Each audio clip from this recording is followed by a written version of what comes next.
All right, shalom everybody.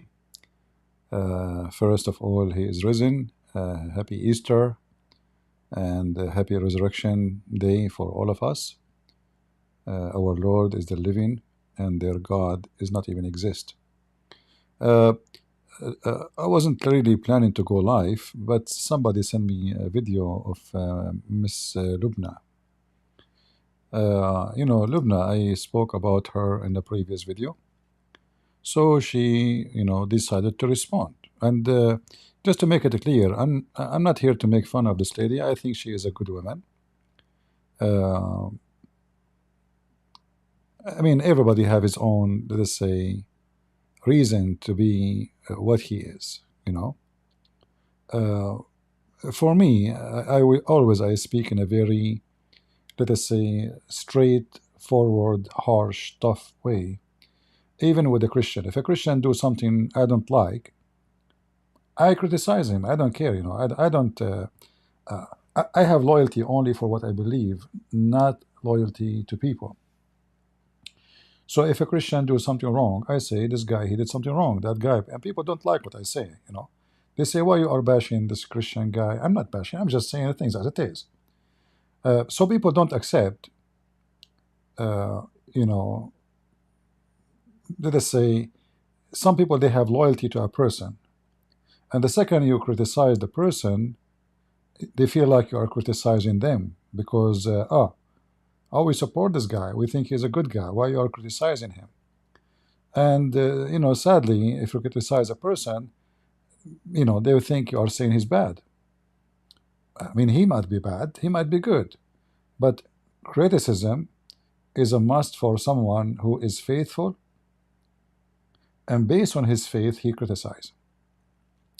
So our friend Lubna here, she made this video, uh, and again, I'm not trying to put her down, but I invited her to call me, and I don't think she will do so, and I understand why. I mean, myself, I will not call myself if I invite myself to debate myself. That will not be a good idea. So let us see what Lubna she said in this video. And again, I don't want people to make comment against her. She is.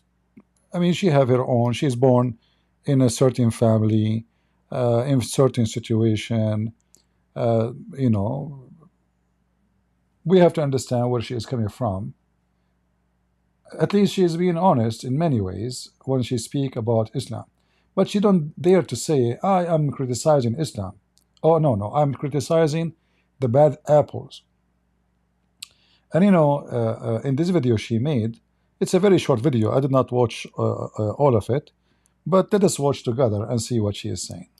Hi all, welcome back to Candid with Lubna.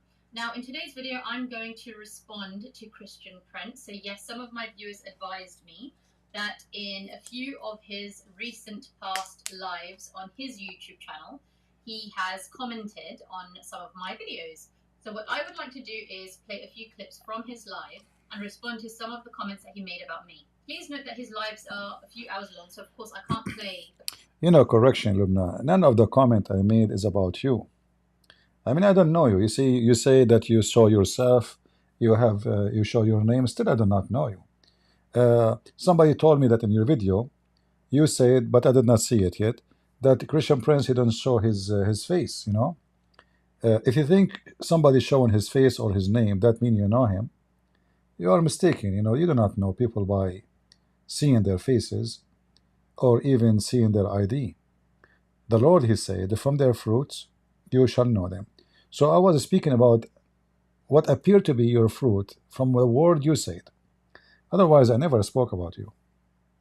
I'm not here to speak about people. Like even when I speak about Mimi hijab, etc. This guy is not my purpose of conversation. I mean, this guy, who is he? And it's same for me. Who am I? I mean, nobody. So here we are talking about faith, belief, right and wrong. People are people everywhere, and when we criticize somebody, either we criticize him because he is bad, or we are criticizing him because he follows someone bad. So in the case when I speak about Muslims, I do both. I say they are bad because they follow someone bad. Because why I want to follow someone bad if I'm not bad? Does it make sense? You know, in the Middle East we say, tell me who's your friends, I will tell you who you are. So if my best friend is Muhammad, I mean obviously you know who I am. Not by name, but by knowing my friend. I hope you are smart enough to understand what I'm saying. Let us continue. The whole thing here on my channel. However, I will put a link to those lives in the description box for those of you guys who want to watch the whole thing. You remember this woman? I played her video before, and I said she's an ex-Muslim, obviously. And you guys, you told me she is not ex-Muslim, right? And then actually she came and she left a comment in my section, in my channel. I invited her. I told her, if you want to call me, you can call me. So I found a video here of her. Where is the video? Here. Look what she said. So yes, I don't identify as an ex-Muslim. I'm someone who was born into a Muslim family and raised as a Muslim, and I was raised in a more liberal fashion. However, as I'm growing older, I have started to research about religion, and that includes my own. So a few years ago, I picked up a translation of the Quran and worked my way through it. I then did have lots of questions, and I am still trying to find the answer to many of them. I also picked up the Bible and also the Bhagavad Gita, as I'm very interested and curious to see what those other books have to say as well. Now, sadly, in my journey in trying to research about Islam, I have experienced a few barriers. A few too many, I must say. And those barriers to me, unfortunately, come across as red flags. I'm still on my search to find the truth. I believe in God and I seek God's guidance. So yes, currently at this stage, I do not currently identify as an ex-Muslim. And just again, to be very clear, I'm not speaking about Islam, so don't falsely accuse me of speaking about Muslims and the bad apples. I don't know if the sound is her voice coming good to you guys? Is her voice coming good, or you don't hear the voice fine? Is the sound coming fine from your side?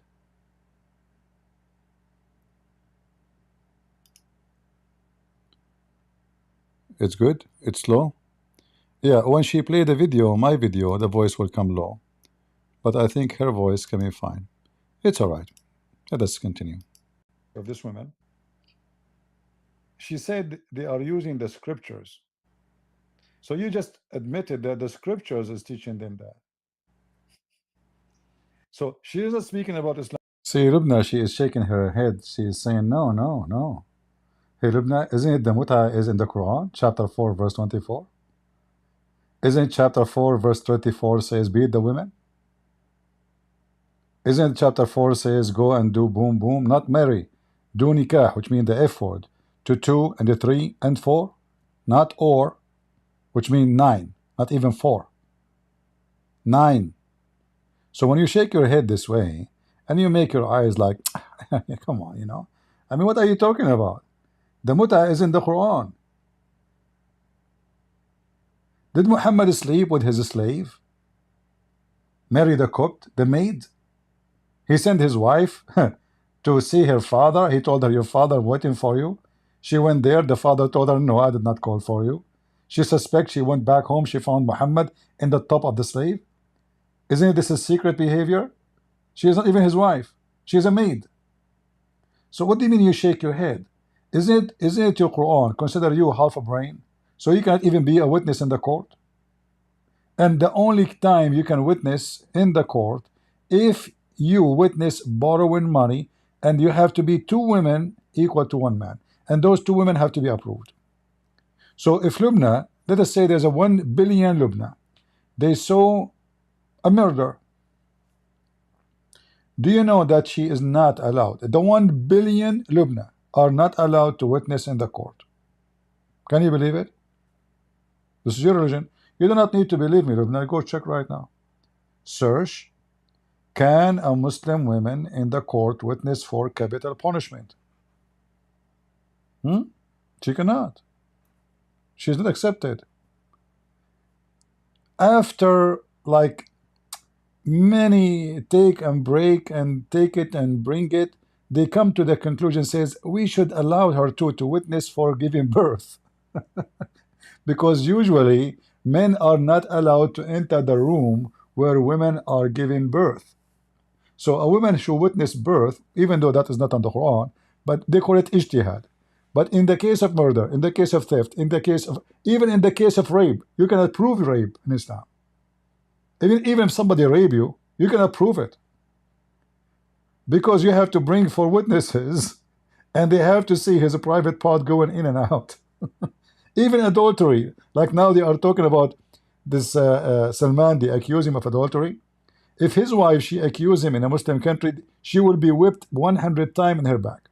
Why? Because she did not provide four witnesses, and they saw his private part, his penis, excuse my language, going inside the women, in and out, the same as the pin go in the inkwell, as your prophet said. So when you shake your head this way, you did not solve the problem.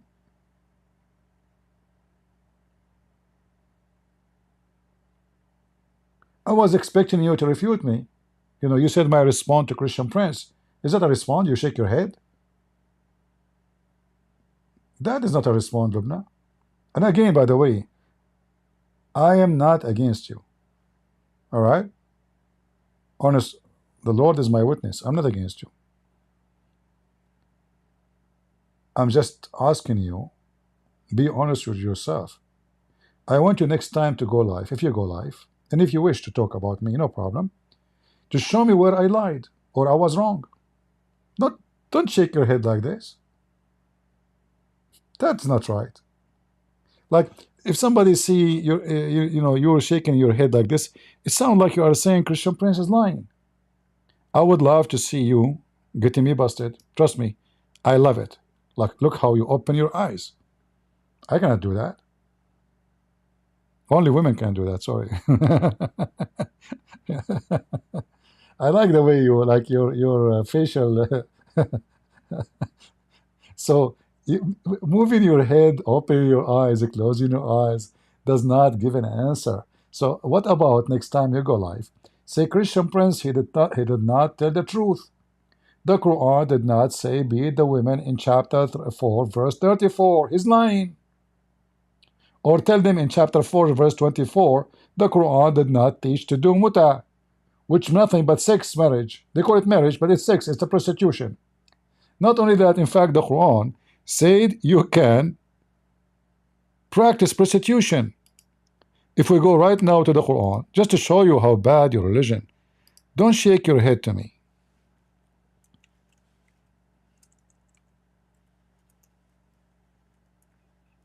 The Muslims don't debate me for a reason.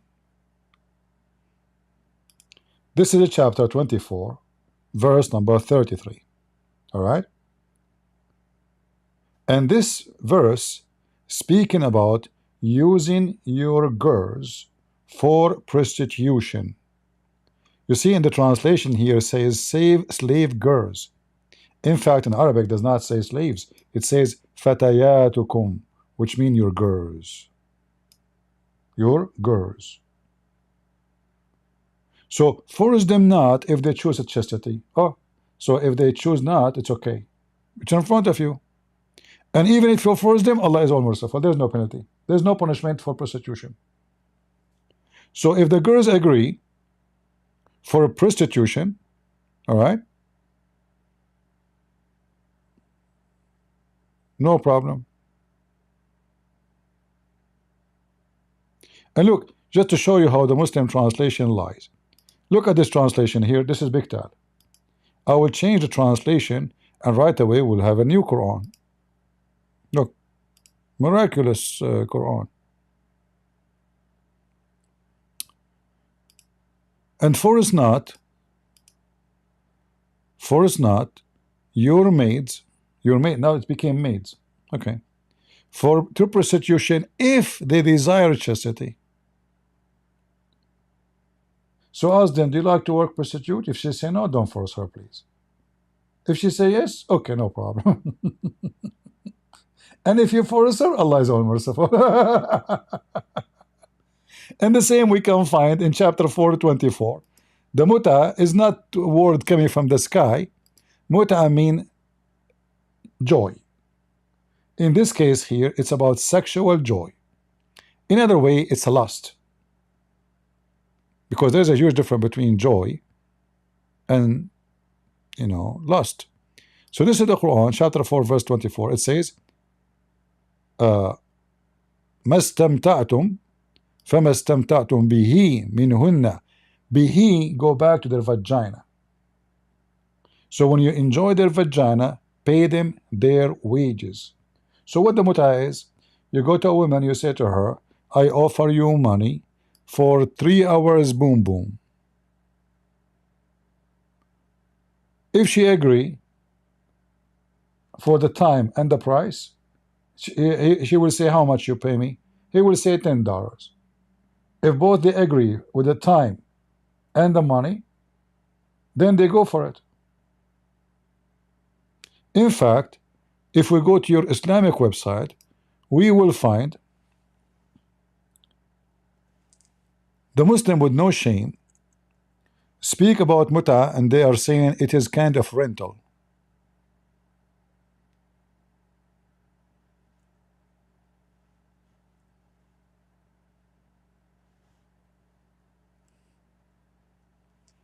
Let me show you. You see, I don't shake my head. I show the proof. I show reference. This is your Islamic website, not my website, explaining with details all the conditions of mutas, which is very fun. The 4 pillars of muta.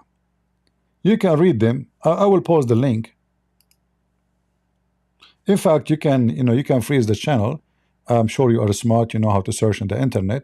You can freeze the image, take a screenshot, and you can search it in Google. So if you go down here, I will search in the page for the word rented. Rented. Look at this. Muta, read carefully with me. In some work, oh, sorry. In some work, special term is applied to women who participate in muta. In Arabic, mustajara, or this is a translation, rented women. So is that a prostitution, Lubna, or this is not? Rented. You pay a Muslim woman to sleep with her. This is your website. Muta is considered as a kind of rental. Is a Christian Prince making things up? You can shake your head.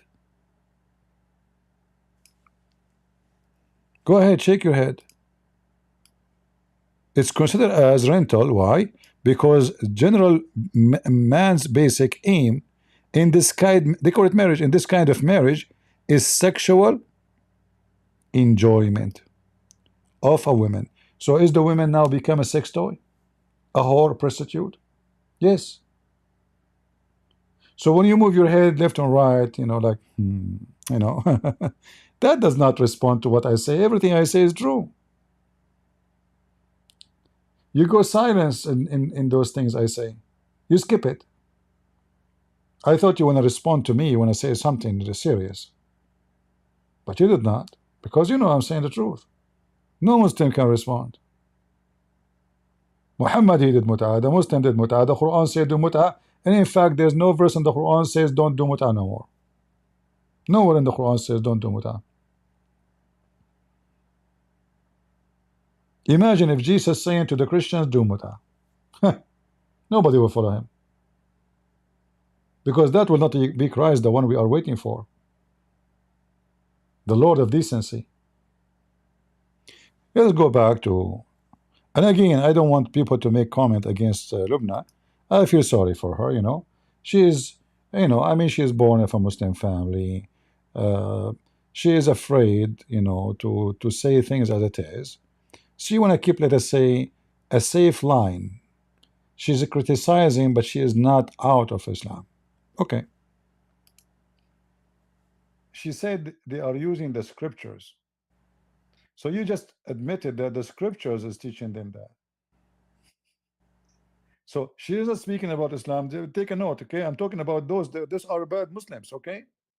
Well, your prophet did that. So I'm going to pause him right there because in my video I wasn't discussing the cause of why the bad apples within the Muslim community are bad. I'm not saying it's because of the scripture, and I'm not saying it's not because of the scripture. I, on my channel, try my best to refrain from speaking about the scripture. And the reason is, like I've said a million times on my channel, I already get threats from Muslim men, even though I don't discuss scripture. So look what he just did.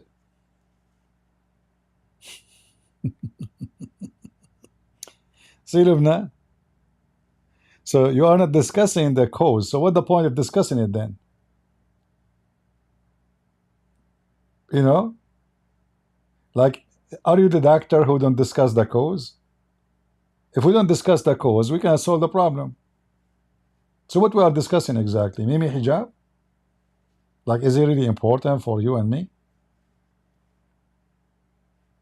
Who is this guy? Nobody. Lili Dawa, halal cat food? And it's a scam, you know, donate for us. Allah will give you a palace in heaven. We are discussing what then? If we are not discussing the cause, then there is no point of this discussion, because why this woman became a victim? Are we trying to solve a case of one woman or all the women? All the Muslim women, they have the same problem.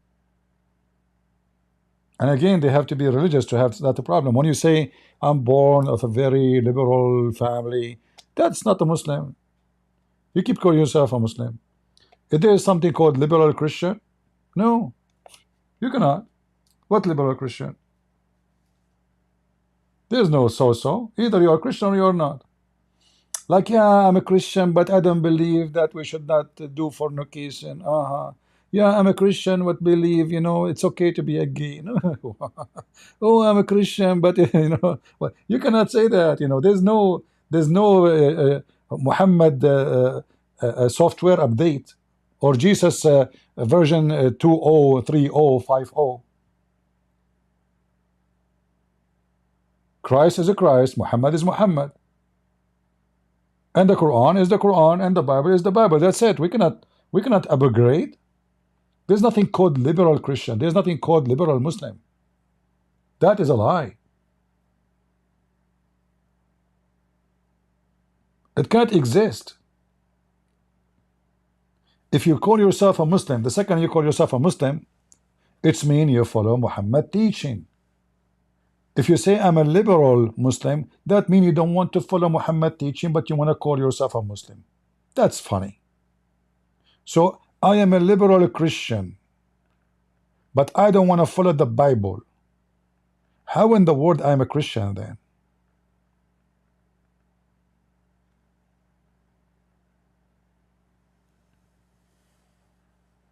Again, I'm not trying to make fun of you, but I'm just giving you an answer to think about. You know, I'm sure you are a smart lady, and actually I really appreciate people like you, because usually Muslims, they have a lack of decency, and they are infected with rabies. They want to bite anyone who don't agree with them, and you are obviously not like them, and obviously your family are good quality family.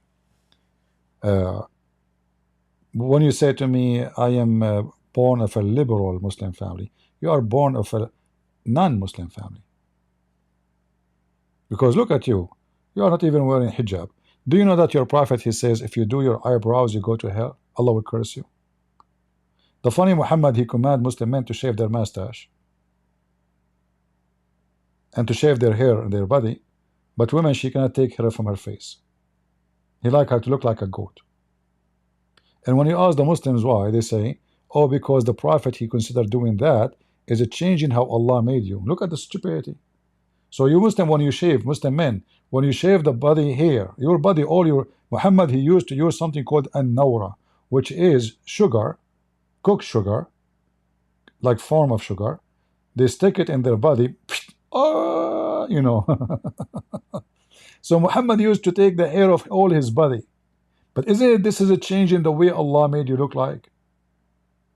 Why you do then some circumcision? Isn't it this is a change in the way Allah made you look like? Why Muhammad he color his hair red? Allah make you with the black hair. Why you make it red? Hmm? And you know, if you see how Muhammad looked like with the red henna, he looked hilarious. I wish at that time they have a camera, because the image of Muhammad is enough to make people leave Islam. He will look like a devil with this henna in his head and his beard.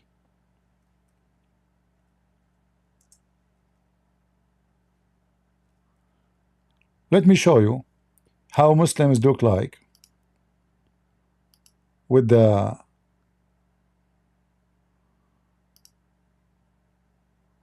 yeah. Take a look. This is how your prophet, the fashion of Islam.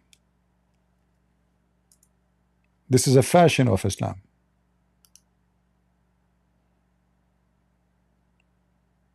So he color his beard, he color his hair, he color his eyebrows, he color everything in him with the henna, and the henna will make your hair look like a fire. Literally like fire. Look at this guy. Look how handsome it is. Unbelievable. So good. I want to do that. In Halloween day, which is a pagan day. All right? Look at this guy. Man, so good. All of this because Muhammad, he used to do that. Those are the true Muslims, not you. Do Muhammad hijab color his beard like that? No, they will not, because they will look stupid. They want to make business money. They don't want to, you know, follow Muhammad step by step.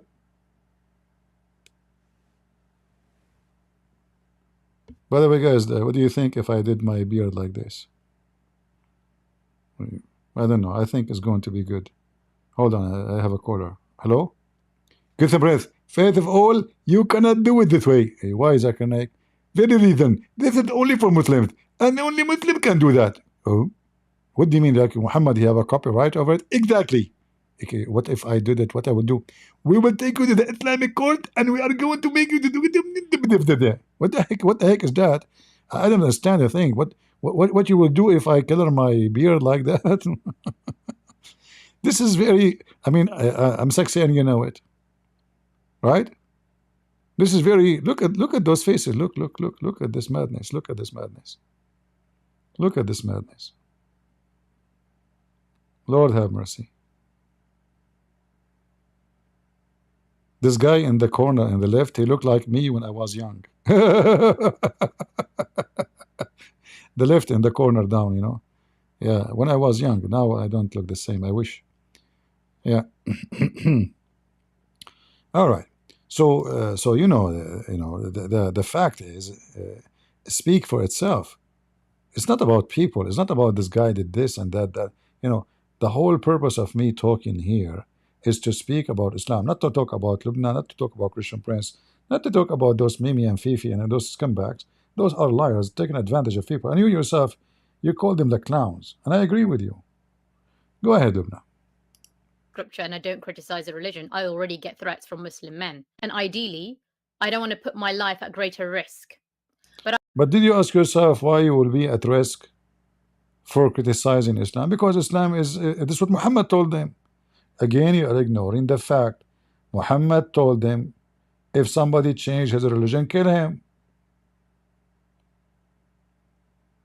Kill him. من بدل دينه فاقتلوه. As simple as that.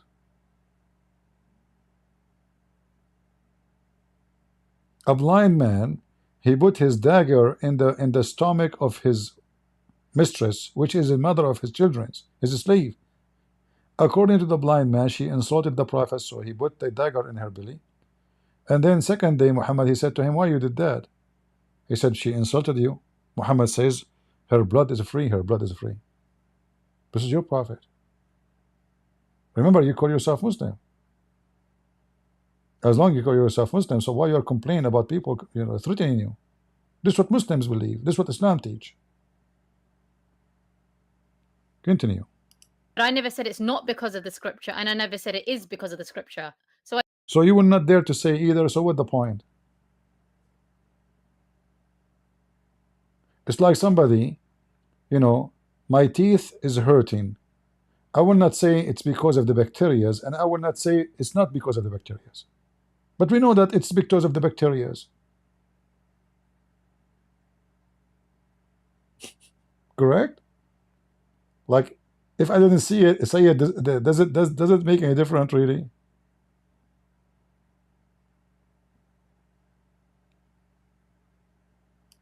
So I think just because I'm not pandering to certain people's views where they really, really want me to bash Islam, and I'm not doing that, and that's what they want, it doesn't mean that I'm a hypocrite.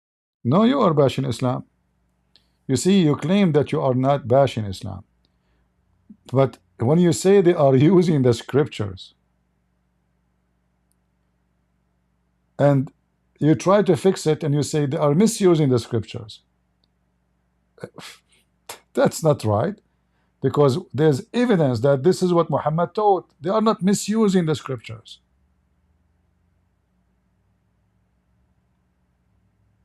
They are not. Nobody is misusing the scriptures. Where do you get this from? In fact, they are a true Muslim and you are not. But you don't dare to say it, that's all. And I understand. It's okay. Hypocrite. I've made my stand very, very clear. No, you are not. Sadly, I see so many examples of Muslim men using the scripture to exploit women in different ways. And I've seen this, whether it is how... See, they use the scriptures. So the scriptures is what is used. Can I use the scriptures in the Bible to exploit women? Can I? Like there's a verse in the Bible, Jesus says to me, you can take a sixth wife. You can lie to your wife. What do you mean they use those scriptures? That means those scriptures is the one is used. So I think just to answer his question, there are many different sects that have been created by Muslims from Islam, and there are so many different interpretations of what the scripture means. So to those Muslims who are good apples within the Muslim community... Just to correct you, Lubna, all Islamic sects agree on the mut'ah. It is the chapter 424, all Muslim sect. So you are trying to escape. You know, I use a harsh language usually. People, they know me. I'm not using it with you. Everybody knows I don't hold myself much to say certain words like stupid, donkey, potato. When you say there's many sects, can you find me one sect does not agree with the mut'ah? That chapter 4 verse 24 says this is about I challenge you to find me one sect. What sect? The major sects of Islam is Shia and Sunni. Sunni, they say the Quran, yes, came with the mut'ah. Then later the Prophet forbid it. But we find evidence that Muhammad never forbid it. The one who forbid it was Umar. This is from the books of the Sunni. If we go to the Shia, until now they practice it. The Sunni, the hypocrite, they found other solution. The Prophet, he eased things for us. As an example, when a woman, she was in the way, in the desert, she was thirsty and hungry. She found an Arab man, Muslim man, and she said to him, please give me food. He said, I will give you food if you open your legs for me. Excuse my language. The woman is dying in the desert. There's no water, there's no food. So she agreed. When she went back to town, she told the Caliphate Umar about what he had done. He said, did he give you food? She said, yes. He said, mahar, mahar, mahar. This is dawari, dawari, dawari. So this is marriage now.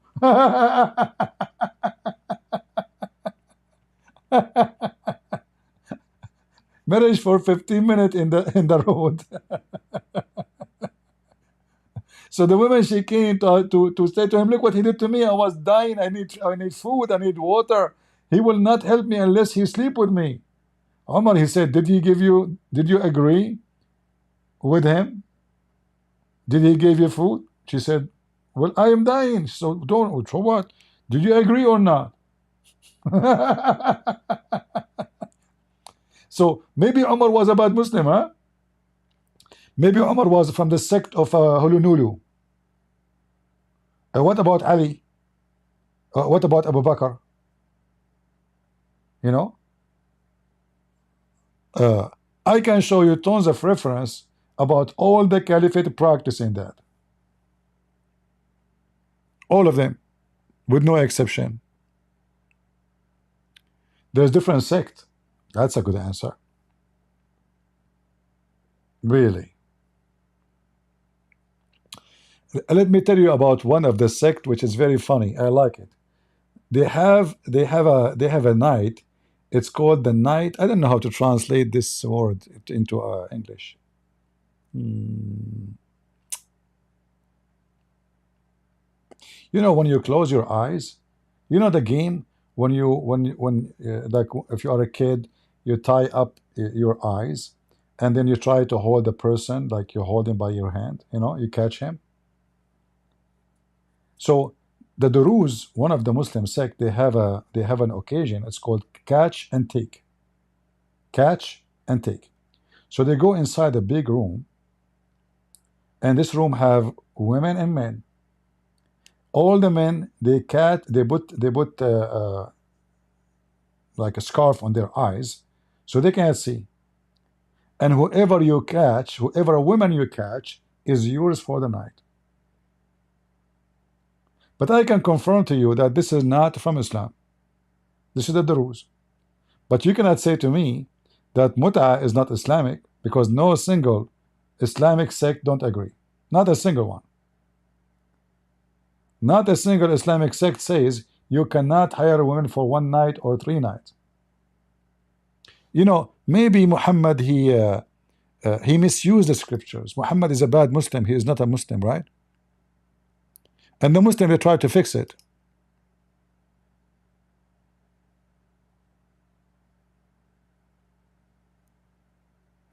The Muslim, they used to do mut'ah during the Hajj.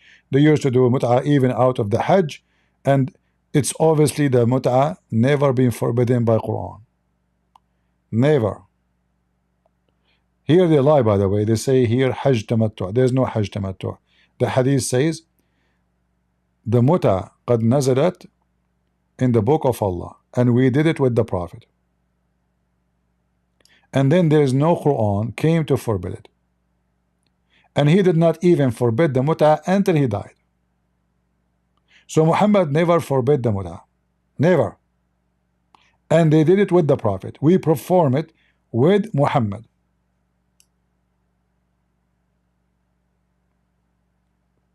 Muhammad is the man who encouraged men to rent women, at least, you know, I mean, enjoy it, you know, like make it 3 nights, you know, 3 nights.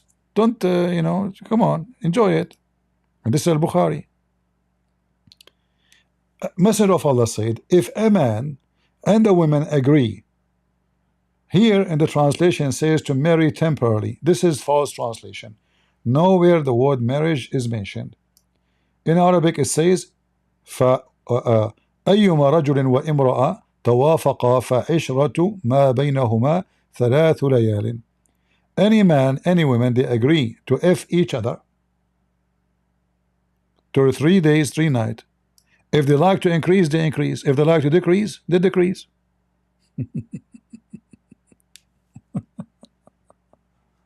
So I'm not discriminating the scriptures.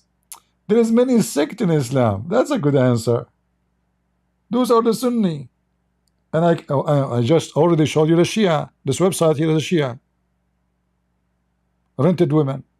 So what do you mean there's many sects, many interpretation? Do you have a new interpretation for yourself, like, you know, for the Quran? Okay, go give me interpretation for the Mut'ah. Go ahead. I want to learn from you.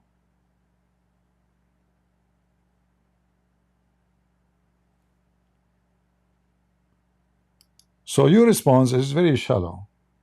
And I understand you don't have too much knowledge. I'm not putting you down, by the way. But, you know, if I write a letter in English, I'm sure Lubna, she will laugh at my English. She will notice how many mistakes I have made. So I can say I'm ignorant in English. That doesn't make me a bad person, or but I'm just stating a fact. You're ignorant in Islam. I'm ignorant in English. Every one of us is ignorant in many things. But when we speak about religion, and especially if it's my faith, it's not right to be ignorant about my faith. That would be funny and stupid of me. Because if I do not know my faith, I would know what? So I have no faith then. So why I call myself a Christian or I call myself Muslim if I do not know what I believe in? If I do not know what my book is teaching? That is not smart. Continue, Lubna. Trinity, they will see the bad apples as misusing the scripture. Uh-huh. How a lot of converts Muhammad was a bad apple, huh? are treated like second-class citizens. By the way, when someone she convert to Islam, like those Western, do you know how they look at her? She is a whore. Anyone convert to Islam, they look at you down because they will see two things on you. First, you are not loyal to what you came from. Secondly, especially if you are a female, you accept to be their whore. As simple as that. They will never respect you. And you see, she mentioned that. Those convert, they treat them as a second-hand citizen. When in reality, supposedly should be treat them nice. I mean, a person who just left his religion, maybe he's an atheist, he become a Muslim. Why you want to treat them second-hand citizen? Because they look at you down. In fact, many Muslims they say that when those Western women they convert to Islam, she is just looking for a. I don't want to use the word. Not today. Private part. This is what they see it. She's a whore. She could not find a man where she is coming from, so she come to the Muslims. They don't see in those women any decency. Even the man, the same. Because he betrayed where he was, and now he is coming to us, so we don't trust them. They might even leave tomorrow. In fact, most of those who convert to Islam, many of them, they leave majority in within 3 years. Can I just say, I don't actually agree with what he's just said here. It's not about that they've betrayed the religion. All of us have been born into religion. If you're born into a Christian family, you're Christian. If you're born into a Muslim family, you're Muslim. If you're born into a Hindu family, you're Hindu. And I don't personally feel there's anything wrong with anyone leaving their religion, becoming an atheist, or adopting another religion. Frankly speaking, it's none of my business. I don't think that Muslims see as a betrayal if someone leaves their religion and joins Islam. However, there have been far too many examples of Muslim men exploiting new converts, thinking that just because they are new converts, they're going to be okay with being wife number 2, 3, 4. And some Muslim men have tried to exploit converts for temporary marriages, because these bad apples within the Muslim community have tried to take advantage of what they see new converts as being, i.e., a new ignorant Muslim who they can take for a ride. And sadly, we do have those monsters out there in the community. I also feel one of the reasons for new converts being exploited is because they don't get the support from their family when they convert to Islam. So when you don't have a support system and your family is abandoning you because they're not happy that you've converted to Islam, then naturally you may find yourself in a position where you are alone. And when you are alone, you will look like a prey to predators. You will be vulnerable. So the biggest thing that I would like to urge everybody is it doesn't matter what religion someone from your family converts to or leaves, continue to support them. So I don't care whether it's a Muslim leaving Islam, and I don't care whether it's a Christian converting to Islam. Don't abandon your family members. Listen. You are speaking, I don't know how old are you, but what you are saying is just a teenage talk. How come if somebody converted to Christianity, Christians will not take advantage of this woman? What do you mean family support? Why she needs support of the family? For what exactly? Is she going to war? If a Muslim woman, if you convert to Christianity and you go to church, the Christian, they will take you for a ride? Can you give me examples? Those things happen only between Muslims. So don't tell me I don't care what religion. Everyone is born of us, born into family. I'm born Muslim, you're born Christian. That's not true. There's no Christian is born Christian. You are again ignorant. Christianity is somebody, Christian is somebody is born again Christian, not born Christian. So if you are born from a Christian parents, doesn't make you Christian Christianity. It doesn't. We have ton. You go right now, type on Google, born again Christian verses in the Bible. You will find tons of verses. You have to be born again, which means you convert. Every Christian have to be a convert, not born of a Christian family. Born again mean you convert to Christ. You, not your parents. It's not your mama tell you now you are Christian. It's you decide to be Christian. When you decide, when you make that decision, you get baptized, you are now born again. So again, you have a wrong idea. Islam is the one who take advantage of the women. As you said, they take you to a ride. Literally, a ride. You say it correctly. You are a female, you are stupid. And let me tell you why I said that. Okay, let me hear more about what you want to say. We continue. Because that's when predators will come in all shapes. Why in the religion there's a predators? What is she converting to the wood, to the jungle? Predators. So why a woman she convert to Islam, she go to the mosque, she found there predators.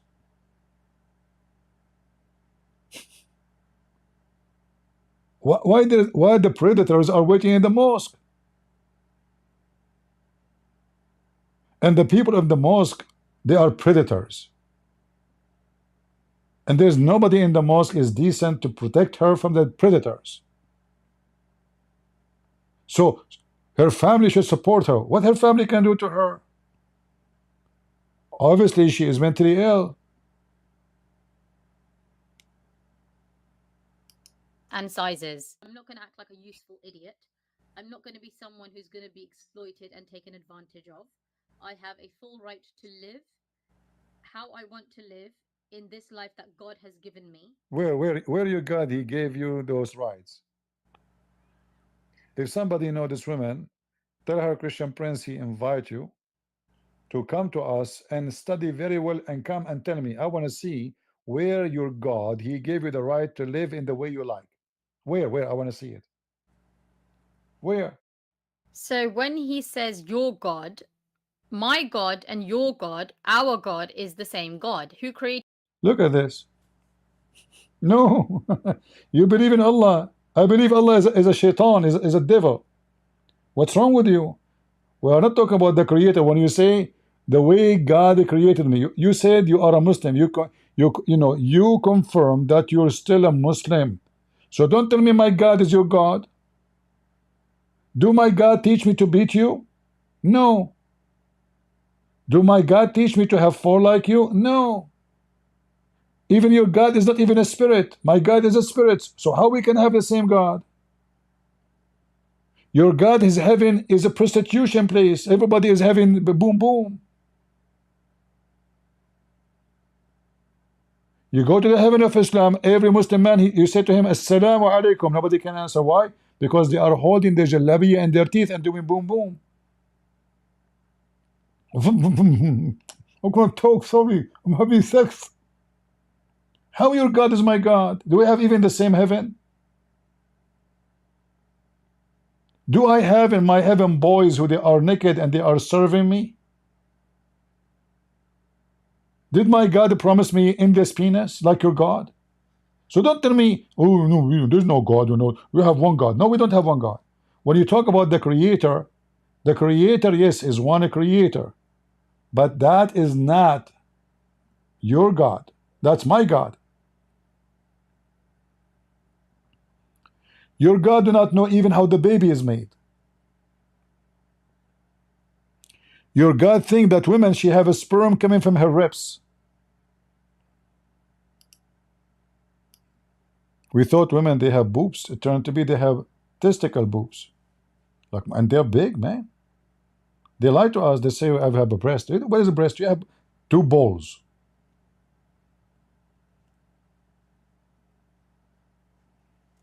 My God is the same as your God, the Creator. No. The Creator, even your God, even he believed there's many creators. Don't you know that? The Quran says Allah is the best of the creators. I mean, the one who wrote the Quran is mentally ill. What kind of God he say this? This is how the baby is made. The semen become a dead blood, and then the blood became a clot, and the clot became a lump, and the lump of a flesh, and then that will become bones. This is God. I mean, a kid in elementary school, he will not give stupid information like this. And then you speak about there's only one creator in Islam. No, Allah is the best of the creators. And then the Muslim, they try to fix it. Oh, you know, if you create a bicycle, what bicycle? The Quran says the creator is the one who can give life. The creator is the one who can create from nothing. Look what the Quran is saying. The same chapter, actually, same verse. Allah is the best of the creators. So if you are a Muslim, you should not believe in one creator. There's many creators.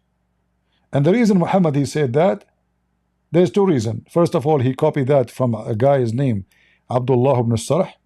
And this guy, he left Islam and he became a Christian. He was the scribe of Muhammad. Muhammad, he was saying the Quran. Abdullah, he was the inscribe, which means he write the Quran for him. So Muhammad, he mentioned all of this and he stopped here. Until he arrived and he says, and then we brought forth as another creation. Abdullah ibn Sarah, he says, so blessed be Allah, the best of the creators. Muhammad said to him, put it there. Abdullah said, put what, Prophet? He said, what you just said. Abdullah said, but this is what I said. He said, yes, it came to you as it came to me. Muhammad liked it. He asked him to add it to the Quran. And imagine, this is written in their books. So the guy, he said to himself, oh, obviously Muhammad is a fraud. I said it. He said, put it in the Quran. If he is a prophet, then I am prophet too. It came to me actually before it came to him.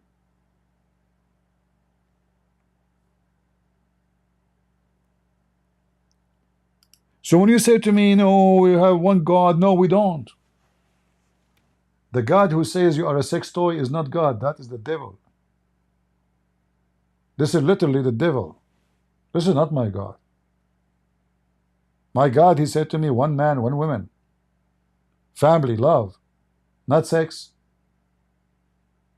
My Lord, did he allow me to have secret marriage and mut'ah and all this garbage? My Lord Jesus says, if your eye will lead you to hell, you better unblock it, take it off. If your hand will mislead you, cut it off. What do you mean my God is the same as your God? Talk is cheap, but ignorance is cheaper. Created me, created you. So I don't see it as my God and his God and her God. There's only one God. There may be a different understanding of what God is. Different understanding. That's a good one. Are you watching Sadhguru? This sounds like a Sadhguru. What different understanding? If God could not explain himself to us, that means this God is not God. I mean, what different understanding? So when you say the Quran have a billion interpretation, do you know why? Because the Quran written by a stupid idiot who could not explain himself. This is what you are saying. Listen carefully. Because Muhammad, he could not remember the Quran, each time he says something, he add or he miss. So he claimed that he asked Allah to give him 7 Quran. And he told Allah through the angel Jibreel, the reason for that his people are stupid, they cannot handle it. So Allah gave him 7 Quran. 7 what? 7 Quran. After writing the Quran 7 times, you are saying to me there's many sects, many interpretations, which mean Allah, He explained Himself 7 times. And yet no Muslim understand.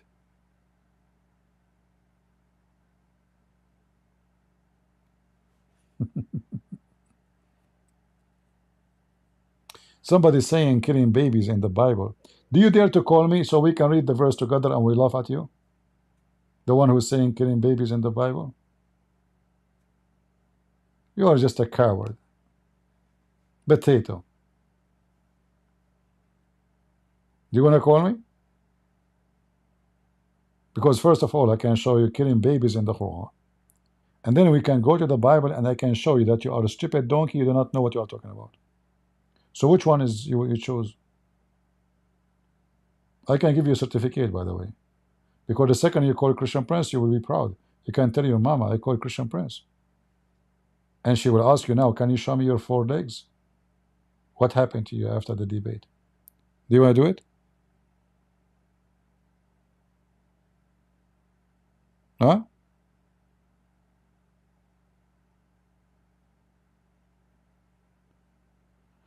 Let us continue, William.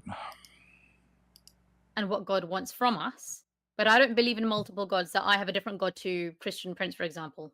For example, those people who are throwing trash on the floor. For example, those people who are involved in honor killings.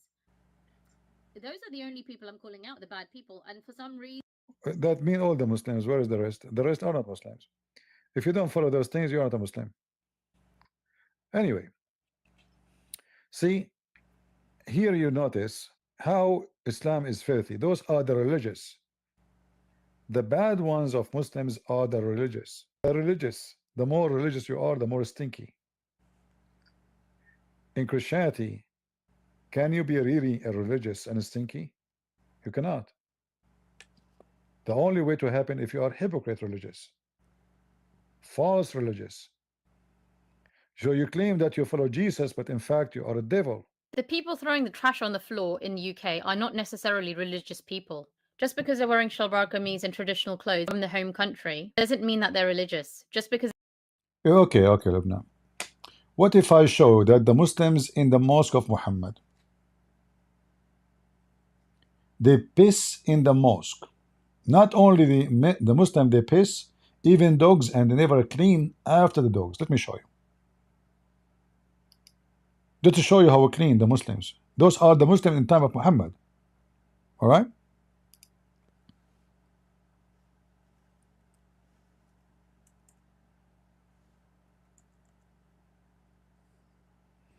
Read carefully. And this is Sahih Bukhari, very authentic.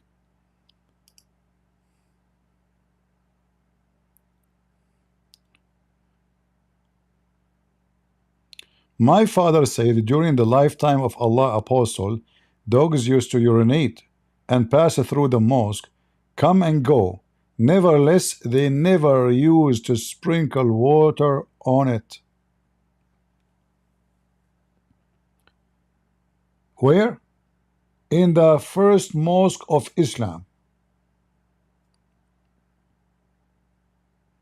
If this is what is inside the mosque, what is in the street?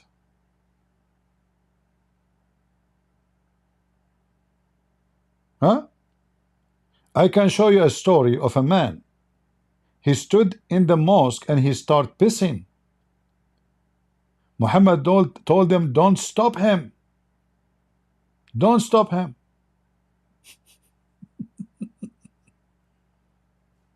Yeah.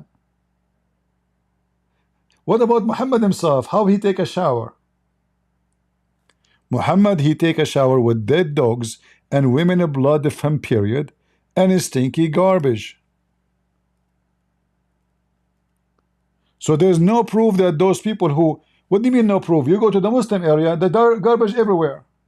Guys, there's no proof that the one who drop garbage in the street are Muslims. Go to the Muslim area. You go to non-Muslim area, you don't find the same. This is your prophet. He takes shower with dead dogs and women blood from period. They throw their rags in the water. All right. And even the hadith says the water is stinky and the garbage is stinky. Stinky, nothing. What Muhammad he said to them? Oh, the water is always pure. Nothing make it impure. Come on.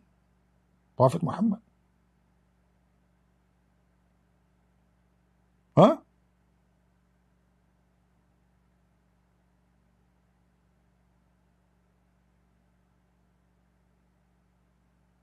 Right? Iron Man, you are showing scriptures. Do you want to call me Iron Man? I want to see how irony you are. Do you dare to call me Iron Man, the one who was showing us the scriptures? If you dare to call me, I will open my Skype just for you. Do you dare to call me Iron Man? And I warn you, I will wipe the floor with you. I will make you read the same verses you are posting for us one by one, and people will die laughing at you. So say yes, I will open my Skype.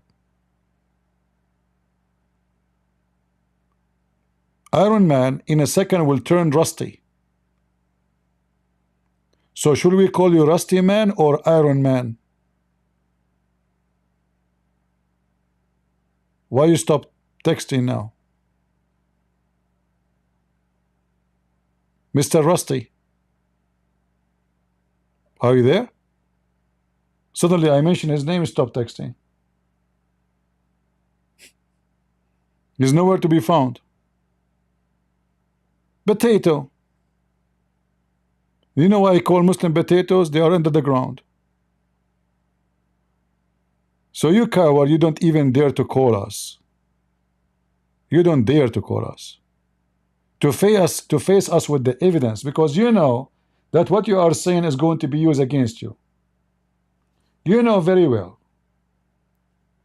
You are talking to Christian Prince, potato. If you do not know who's a Christian Prince, go and see if there is one Muslim ever was able to debate me. Your God himself, he fear me. Coward. See, in Muslim channel, if I went to Zakir Naik, do you accept to debate me? The guy have heart attack, he saw my name. Just a few days ago, we went to Ali Dawah channel live. Christian Prince, if you are a Christian Prince, I am a Christian, and I am Muslim princess. Imagine, he called himself princess. Coward. We went to the guy with his name, Muslim Learn Turn something. You remember? Block them. Potato, he don't dare. You know, he claimed that he can't take any question, anyone can talk to him, but not Christian Prince. Mimi Hijab, I call him 7 times, he hang up on me. He claimed he want to debate me. Did he debate me? Shabir Ali, we organized a debate with him. He agreed to come and debate. Shabir Ali is strong. Shabir Ali, he is good. Shabir Ali is a potato. Shabir Ali, he went to the internet and he searched for Christian Prince. And then he started singing the song, Oh No, Oh Mommy.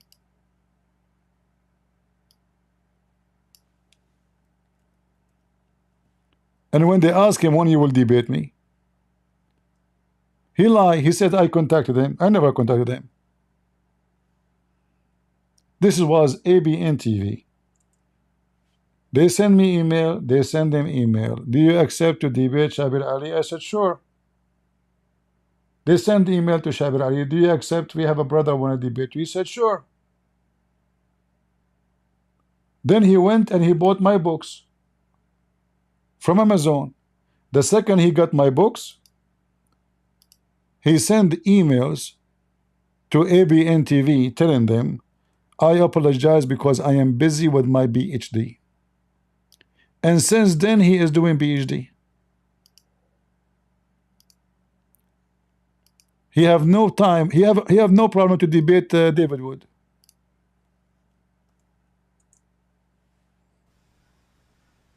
great there. Hello?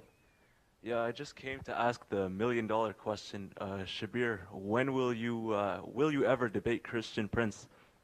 Thank you very much. Yeah, for those of you who don't know Christian Prince, he is a personality who has been operating some sort of an internet radio broadcast as far as I can remember. He contacted me a long time ago asking if I would debate him, and I said yes. And then eventually I bought his book, and then I don't want to say anything about him because he's not He's here. not here. But following from the correspondence and the way things were going, I felt that, you know, people, as you play ball, you play Like, I know, right? you felt, you know what will happen to you. You said, I'm not going to be his next victim. Right? You said to yourself, I mean, look at his books. You said to yourself, this guy will wipe the floor with me. You said to yourself, he have degrees in Islam, he speak Arabic, he's an Arab. You said to yourself, I'm just a guy from Pakistan, claim to have knowledge. This is not David Wood. Well, I can tell him the miracle of number 19. Right? All of you are the same. Potatoes.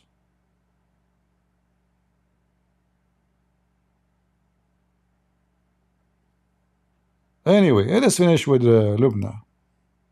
Because they don't know how to speak in English doesn't mean that they're religious. So I have yet to see any studies done or any kind of research correlating religious people with throwing trash or doing some of the other things. You do not need a study. You go where the Arab live, and then you will see. You go where the Pakistani Muslim live, and then you will see. What do you mean a study? Take your camera, I challenge you. Take your camera and go to the Muslim streets. You do not need to talk. Is that fair, guys? You do not need to talk.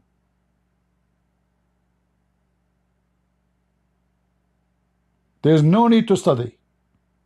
You walk in a Muslim area and you walk where Muslims don't live. And then let the camera judge. You're a prophet, he piss in the street. He piss in the street in front of women and kids.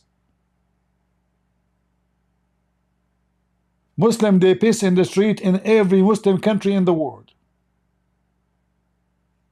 In Bangladesh, following the steps of Muhammad, what they do in Bangladesh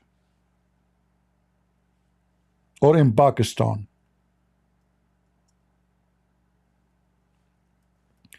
they write Arabic words on the wall to stop urinating.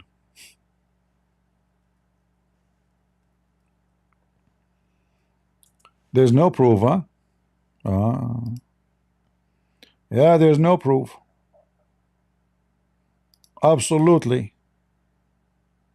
How we can stop the beautiful Muslim following the steps of Muhammad from grabbing their penis, excuse my language, in the middle of the road where kids and women are walking by? How we can stop that following the step of Muhammad? Brother and sisters, we write in Arabic. Huh? We write in Arabic because now we are using the holy language. The holy Arabic became holy language. So listen, if I say the word shit in Arabic, this is holy shit. In fact, Muhammad, he taught them even how to do shit. If you go in the hadith, it says an Arab man making fun of a Muslim, he says to him, why your prophet is teaching you even how to do shit? Like, you guys don't know how shit?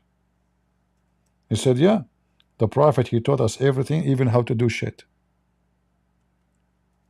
And how to do shit in public. You go in the street, you grab your penis, you piss in front of women and children.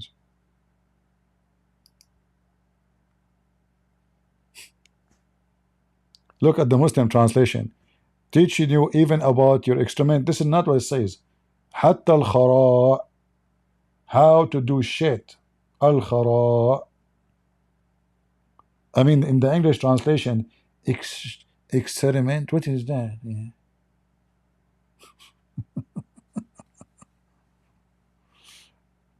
There's no scientific study. Do you need a scientific study to find out who is practicing secret marriage? And they call it marriage. Do you need secret study or professional study to find how many and who are those who go after children in the name of God? Like which one? Which religion? In the name of God, I want to have sex with the child. Which religion? Which religion? It's difficult answer. I cannot find one religion do that. There's no scientific study prove that. No. Oh, Prophet Muhammad, he have sex with Aisha at the age of 6. Oh, you know, Christians, do you know that he married Rebecca at the age of 3? We die laughing at this lie. They are desperate to make everybody pervert like Muhammad. Continue, Lubna. That I mentioned, for example, grooming gangs. It's very common knowledge now that the groomers used drugs and alcohol to. The groomers are Muslims and they are very religious. And when you say they are using drugs and alcohol, who said to you that Muslim cannot use drugs and alcohol to abuse other non-Muslims? In fact, a Muslim, he can sell drugs to non-Muslims because he is destroying them. This is evil religion. Those are the enemy. We can do anything for them. Who care? Doesn't matter how you kill them, by sword or by drugs. There's a huge difference between what I mean. You don't know what you are talking about. Those groomers are from where? Are they from Ireland? Are they Swedish? Are they from Norway? Or they are Muslim from Pakistan, Muslims from Bangladesh, Muslims from Egypt, Muslims from Morocco. I mean, it's very unique that all those groomers, they go to same religion and same mosque, but there's no proof. Those are not religious. Good one, huh? Very good one. Like when Mimi Hijab, he groomed this woman. He is religious or not religious? And when all the Muslims, they defend him. Groom the underage white girls. Now, most people know that in Islam, alcohol is not allowed. First of all, I challenge you to show me one verse in the Quran. It says that alcohol is not allowed. Just to show you your ignorance. The Quran says the opposite. Let me show you. There's two different things, and this is a lesson for you, Lubna. When I say you are ignorant, I'm not insulting. I'm just saying things as it is. There's one verse in the Quran praising alcohol. Praising alcohol. In fact, the Quran claims that alcohol is a miracle of Allah.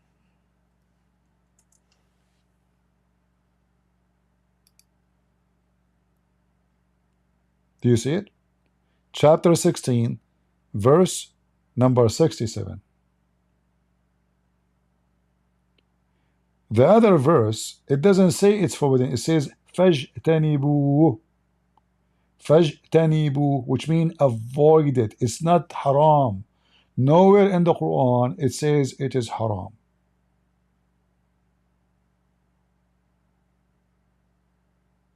And I challenge you to find me the verse in the Quran says, if somebody drink alcohol, punish him. Nowhere.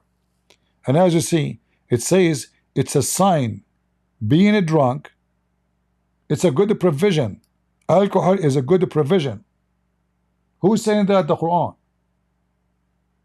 Muhammad, when he cannot drink no more because he was dying, he said that alcohol is from the work of the hands of shaitan, so avoid it, not haram. Same time, you are saying to me drugs is forbidden. If we go right now and we search Taliban, Taliban is one of the biggest religious Islamic group in Asia who produce and live by making and selling drugs. What about Hezbollah? In Islam, is drugs is forbidden since when? Especially if you are saying it to the enemy. But we know, we can show you that every Muslim in Egypt, in Afghanistan, in Pakistan, I mean, the drugs is their food. In fact, in Yemen they chew it. In Yemen they use it like for a snack. The whole country is high. They eat it.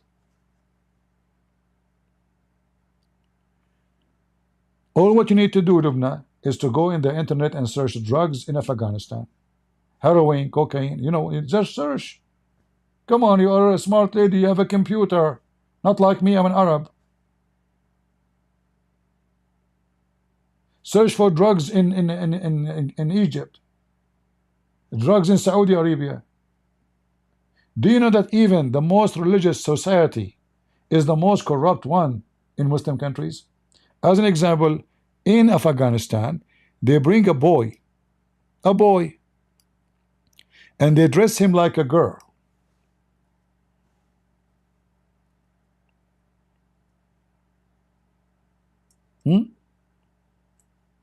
They put makeup on him.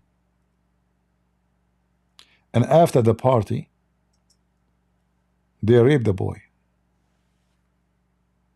And Taliban leader is the one who do it. And there is actually a report done by the BBC itself. The BBC who defend Islam. They call it Bachabazi. They bring a boy, he's not even 5 years old. 10 years old. They dress him like a girl. They make him dance for them, do belly dancing. And after the dance, the leader of the group, he will take him and rape the boy. Look at their victims. Look how old they are. They put makeup in their eye. Do you see they have a makeup on the eyes of the boy?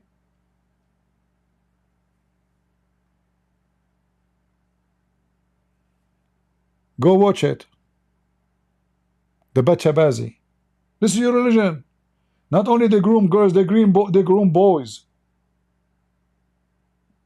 Little tiny boys.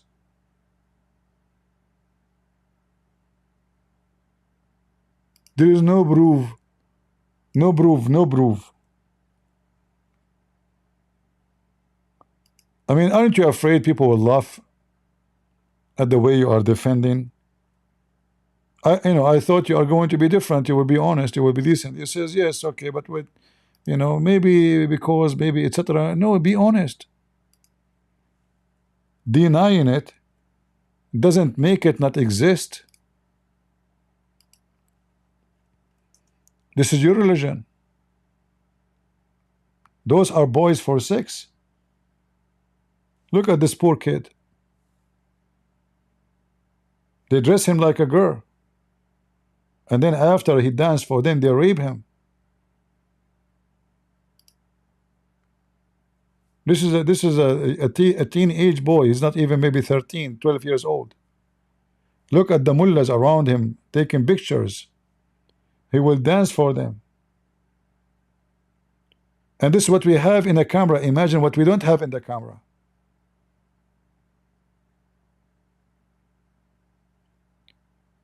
And those stupid Europeans, they allow those people to come to their country. And then they complain about raping their daughters.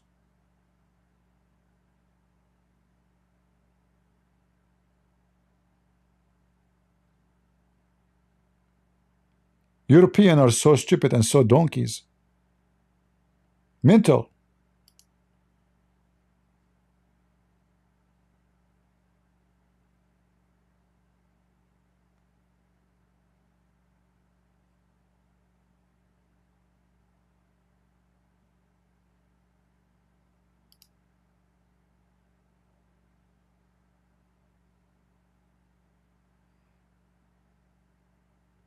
This is Afghanistan.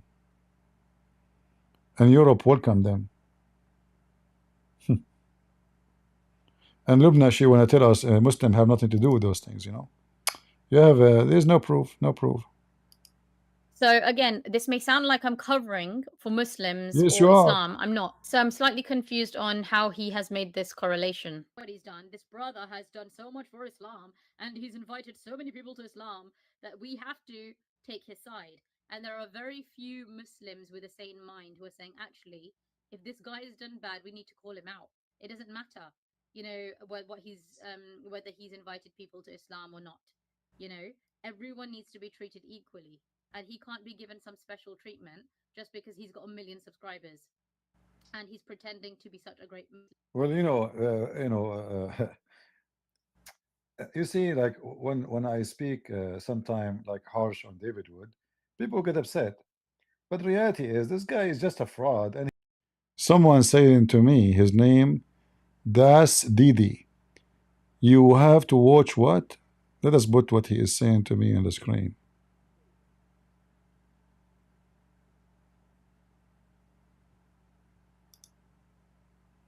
Christian Prince, you have to watch your limit.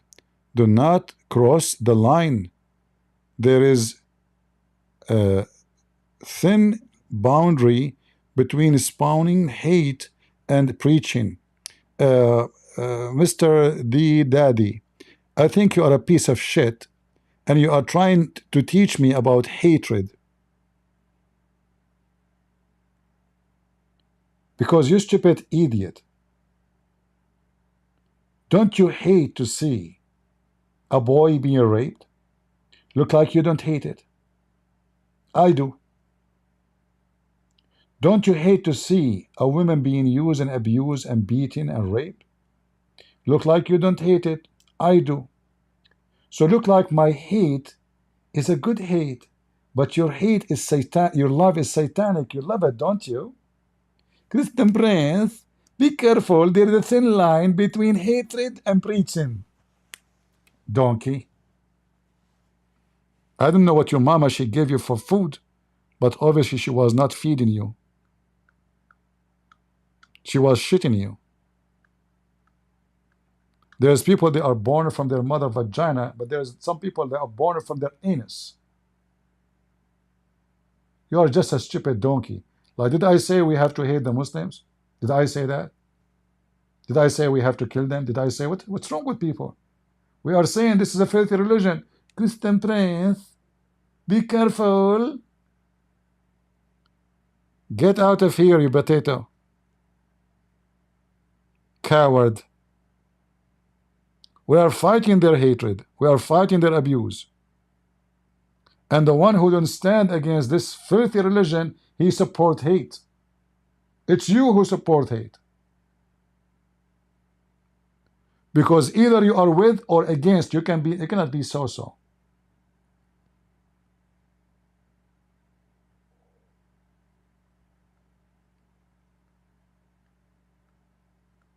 I hope I did not wipe the floor with you, because then we have to clean the floor. I don't care if you are a Muslim now or not. You are a donkey. Who cares if you are a Muslim or not? Who said that Muslims are the only enemies of Jesus? Who said that? There's a priest, there is bishop, there's the Pope. There's many false teachers and false liars. They don't want us to say the truth because the truth hurt. I challenge you, you coward, to tell me one thing I said is wrong. Am I Muslim now? You are worse than Muslims because you are a Muslim undercover. You are satanic undercover. We hurt your feeling because of what we said. Do you want me to be like the Pope? All religions leads to God? You want to say that?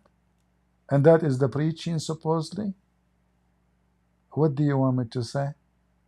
Just tell me, I will repeat after you. What a donkey.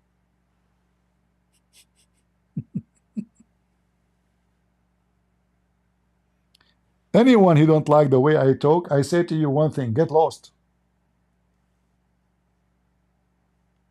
As simple as that. You know you are coming to listen to who. I don't sugarcoat things. Jesus said to the Jews who they worship Elohim, not Allah, the Pharisees, the rabbis, he said to them, if you are the sons of Abraham, you do the work of Abraham. Your father is the devil. The Jews, not Hamas and Taliban. Look like Jesus is a bad person for you.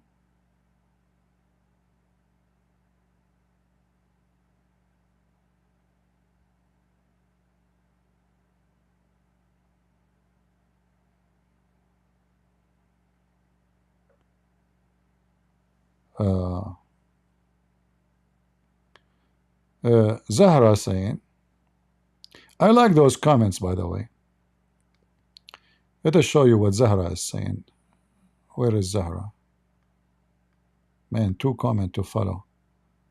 Too many. All right. Where is Zahra? Zahra, here we go. Look what Zahra is saying. CP has a good logic and reason, but not said in a reasonable way. It's not hurting. It's not hurting feeling only, but it's also insult. Exactly. I'm here to insult. I insult the devil. I hurt his feeling. And whoever follow the devil, the only one. Look, how come not everybody felt insulted? In the Middle East, we say the one who have a needle in his butt, it punch him. So if I am making a lecture about thieves, who is the one who will be angry in the crowd? The thief. If I am speaking against a rapist, who is the one in the crowd will be angry from me? The rapist. Do we agree, people? Why your feeling is hurt if you are not in the category we are speaking about? The only way to get hurt if you are one of them. So if I say rapists are filthy, and you say you hurt my feeling, that means you are a rapist. Why the rest are not upset? If I speak, there is a bad smell in the room. Oh, why you are insulting me? Because you are the one who smell like shit. You know yourself. I did not even mention your name.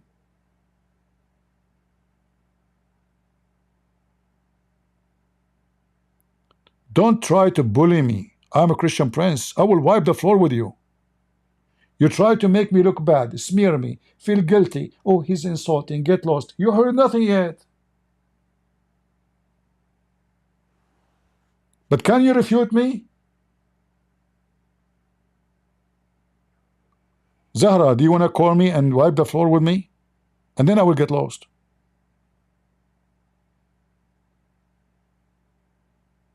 So yes, when I say stupidity is amazing, it's amazing. I don't know how people think. What do you want me to do for you? Give me a hug? Like those you see them in YouTube just to get a click? Give me a hug. I need a hug. What a bunch of homo.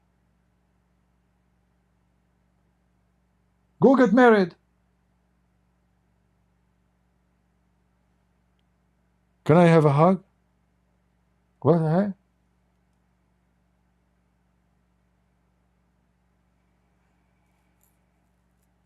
You need a hug.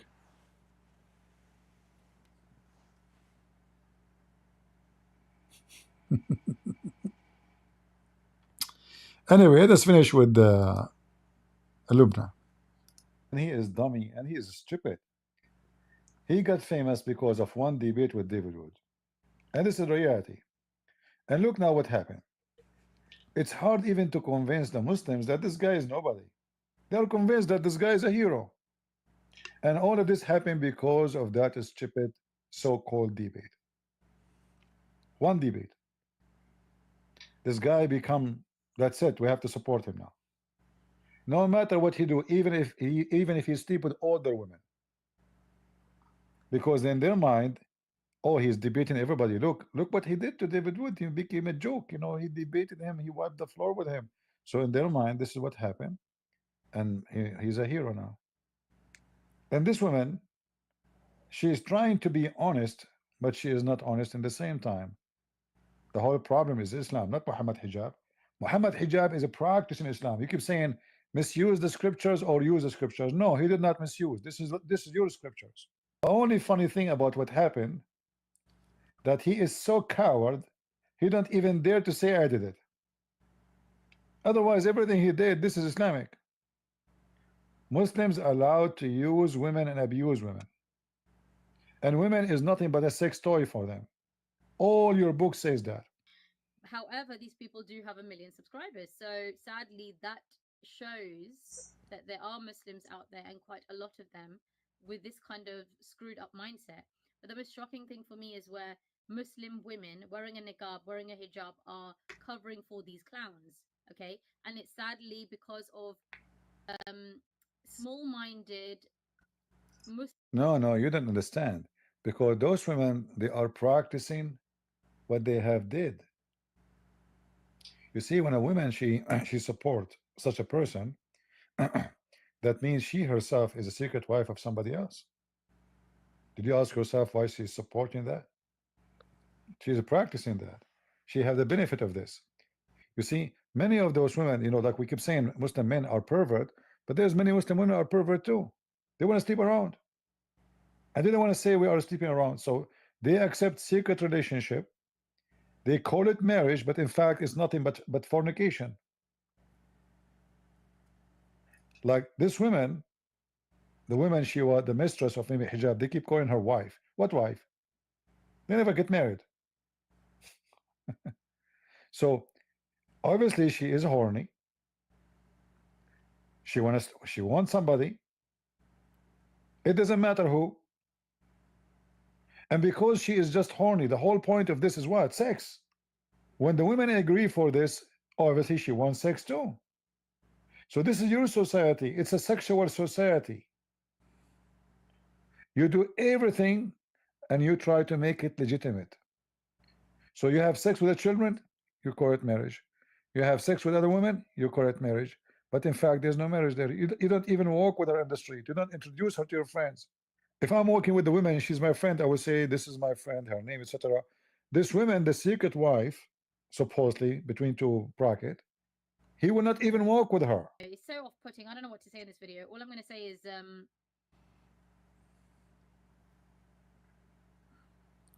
she's out of words.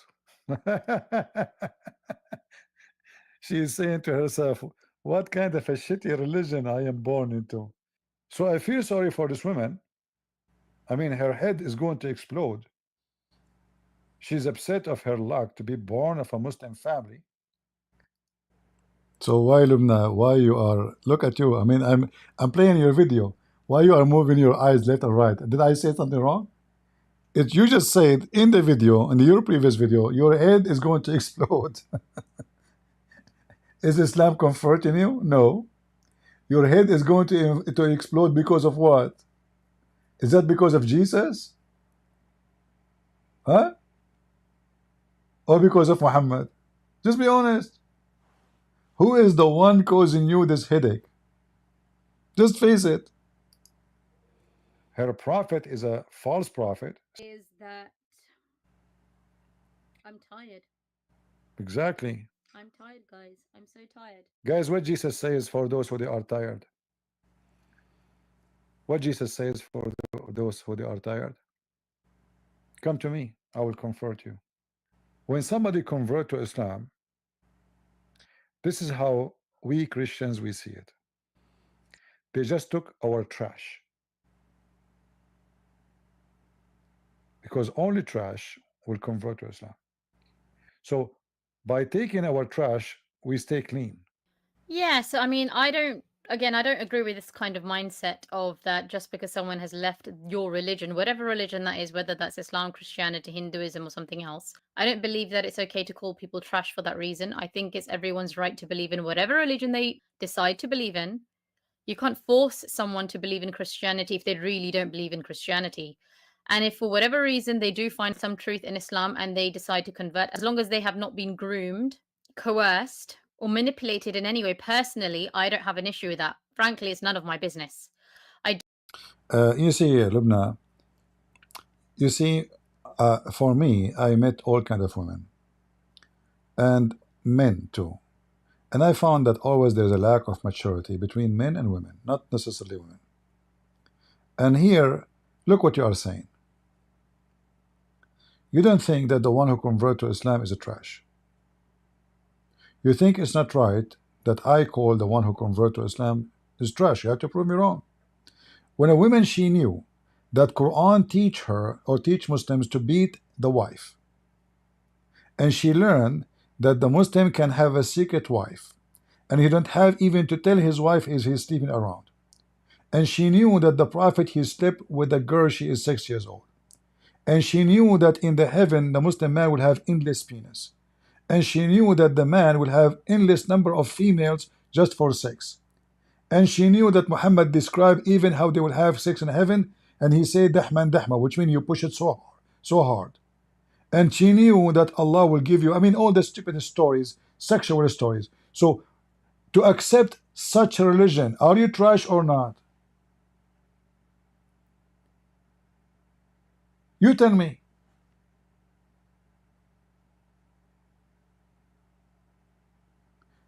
If I am a man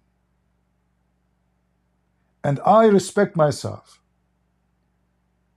and I believe, and this is what I believe, any man he beat a woman except to defend himself, which means she tried to beat you, you use your arm to stop her. As simple as that.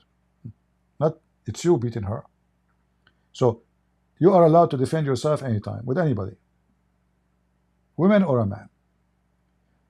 But I believe a man who beat a woman is not a man. He's not. This is an act of a coward. He don't dare to fight with men in the street. He go after a female. He want to prove outside the house he is a rat. Inside the house he is a lion.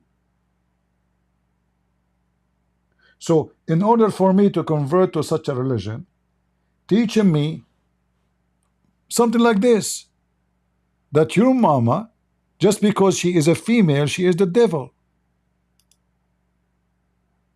If I respect my mother, if I am not junky and trash, I will not accept anyone to say that to my mother. Or if you have a sister or a daughter. If our mother, just because she is a female, she is a shaitan. So we are born of shaitan. Who is the filthy animal? He will say to his mom, or he will print this in the top of the grave of his mother. Who want to do that?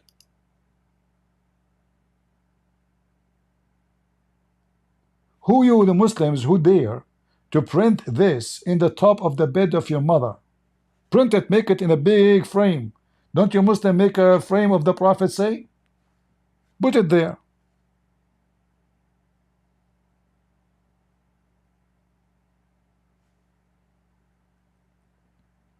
So to agree with this, I have to be trash.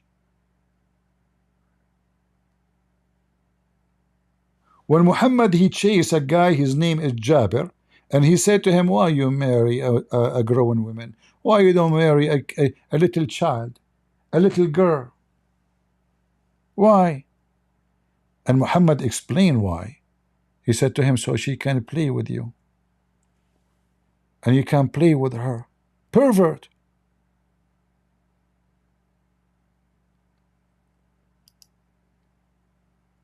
This is an act of a pervert. Why you don't marry a child, not a young girl? What is the reason? Look at the wise Muhammad, the pervert Muhammad. So you could sport with her. Sport with her? And she could sport with you. The sport here, translation of the word tula'ibuha, which means you play with her. You play. Hey, come here. Sit in my lap. Let us play together. Pedophile. Pedophilia is a mental illness where a man he enjoy sexual fantasy with little child. He can play with the child. He can use the child. He can control easy the child. It's easy to control. You give them a candy, they laugh. Even if it was crying a second ago. The man, he said to Muhammad, the pervert, oh look, or you could amuse with her. And she could amuse with you. This is the reason to have a child. And if Muhammad against marrying a woman, she is a grown woman and previously married, he prefer a child. Why he marry Khadija? We know why. She was rich. Very rich. He used to work for her. She was in the age of his mother. And then the man, he said to him, oh, okay, Abdullah, my brother, he died in Uhud. He left 9 or 7 daughters behind him. I therefore did not approve of the idea that I should bring a girl like them. But I prefer to bring a woman. Who is the filthy here? Jabir or Muhammad? Muhammad. So, Lubna, do you think a person, he read this story, and then he convert to Islam, don't you agree with me he must be a piece of shit?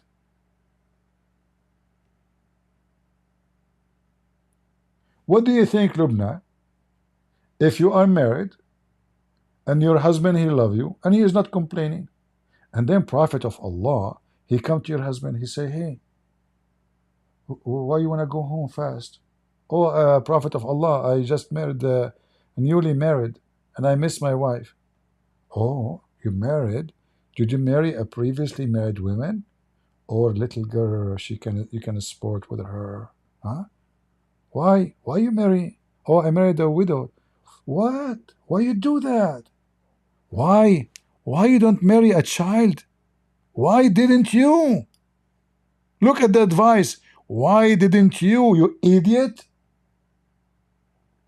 Is that the advice of a good man and the man of God? Making the man think twice about leaving his wife. He's happy with her. He is not complaining. He wants to destroy the family of this man just because he's a pervert. He wants him to go after a child. And then you say to me, I don't agree with you calling people trash. I call people trash because it's reality. There's a trash human, there's junk human, there's good human, and there is so-so human. There's a human, they don't steal because they are afraid of being caught. But doesn't mean they are good. They are thieves still. But they did not do it. They wish they can do it. And there is somebody, he steal. He decided to do it. And there is somebody, even if the door of the bank is open and there's no security and there's no police, he will never steal. So we don't agree there is people who trash and people. No, there is a trash. There is trash.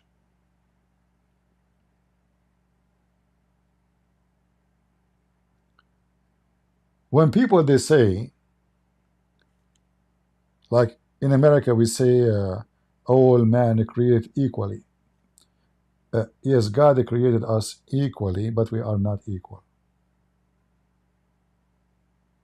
So God created us equally as a human, male and female, but we are not equal. A rapist is not the same as someone never raped. A pedophile is not someone who put pedophile in jail for their crime. A doctor is not the same as a killer. It's not the same.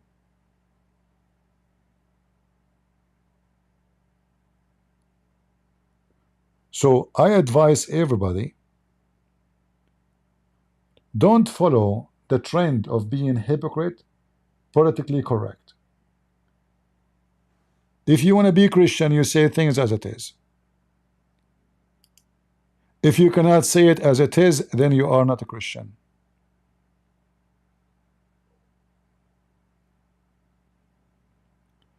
All what CP does, he is mocking and bullying. We talk about bully. Do you want me to show you the verse in the Quran where Allah he bullied the uncle of Muhammad? Look who is talking about bullying.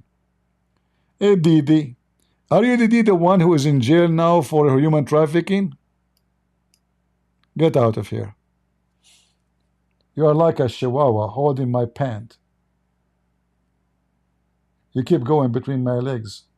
Get out of here, chihuahua. Christian Prince is bullying. Bullying who? Who? Idiot. Don't get married. Your wife, she will leave you second day. I'm warning you. Or is all men are the same? No. Is all women are the same? No. There's a woman, she loves to be a whore. There's a woman, she loves to cheat, and the same for the man. Not all men are the same, and not all women are the same. And not everyone says to me, Lord, Lord, God, God will enter the kingdom of my Father, Jesus said. But the one who do his will. Why? Some will go to heaven and some will go to hell. Because we are not the same. We are not. There's a trash. And what God will do with the trash? He will burn them. As simple as that.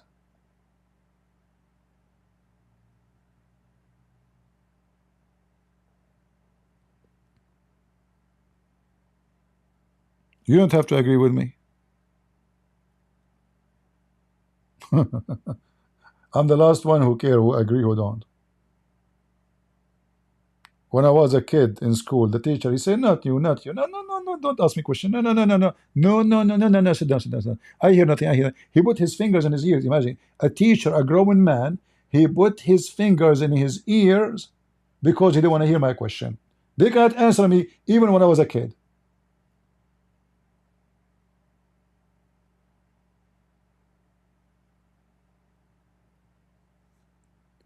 Didn't you have enough of hypocrisy in this earth? Well, nobody dare to say things as it is.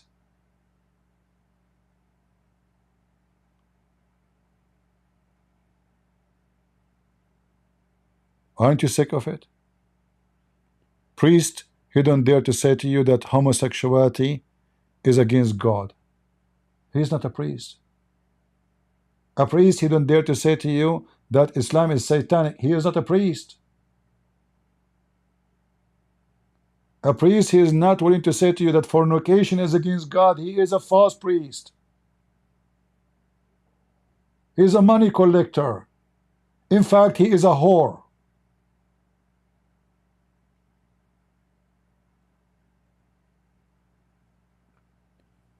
The Lord said, from their fruits you shall know them.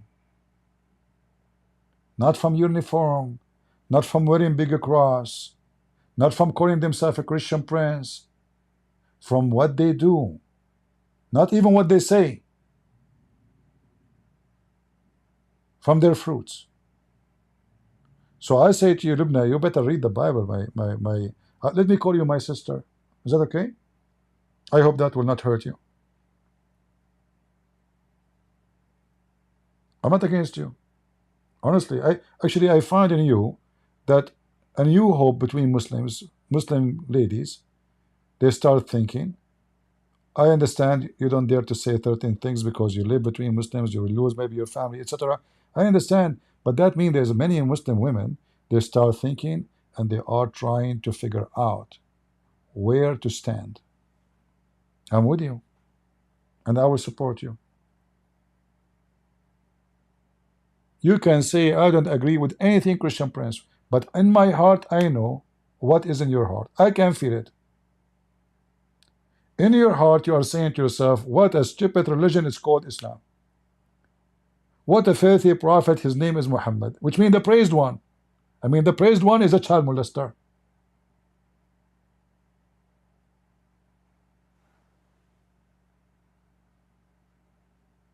All right.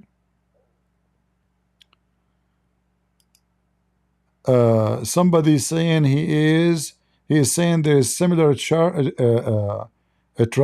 in the Bible. You know, conclusion. I want to give you a conclusion. Do you like to call me in Skype and read for me the verse you call it trash? If I open Skype for you, are you willing to call me? The one who call himself conclusion. Is that fair, guys?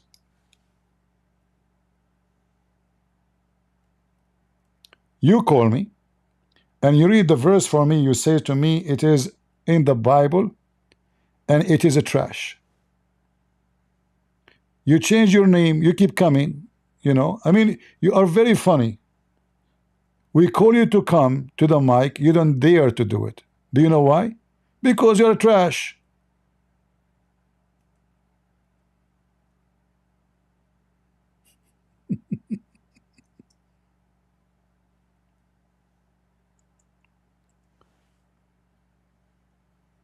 Do you want to call me? Conclusion? Or you want to go and come back and change your name? And I will promise you, I will make you read those verses. Okay, he will not come. Potato, we laugh at you.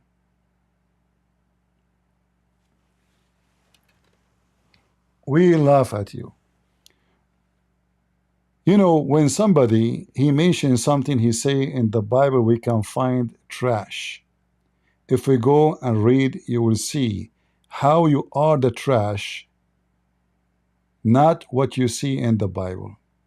And this is why you don't dare to call me and discuss it. I promise in front of everybody, I will make you read the whole chapter, not only the 2 verses you are asking me for. Do you dare? Conclusion? If you don't dare, I will have one conclusion. That you are a liar and fraud, and you don't dare even to read. To me, you see, I'm not even asking you to read the Quran.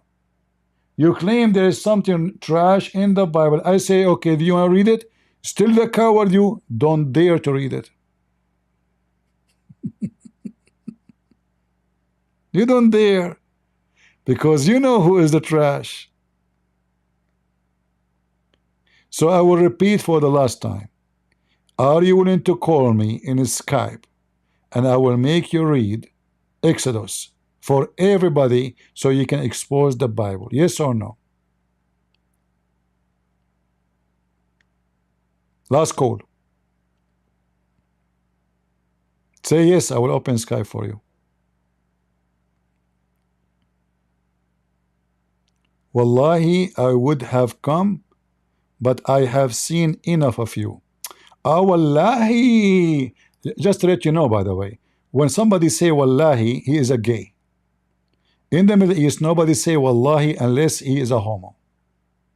Go check with the Arab. Only the homo, they use this wallahi. Go check it out. So you coward, you saw enough of me, but you are still in the text. And I am wiping the floor of your prophet. And when I invite you to defend your prophet and to insult the Bible, you don't dare to do so. So wallahi, you bend over. Wallahi. Do you know the hadith about wallahi?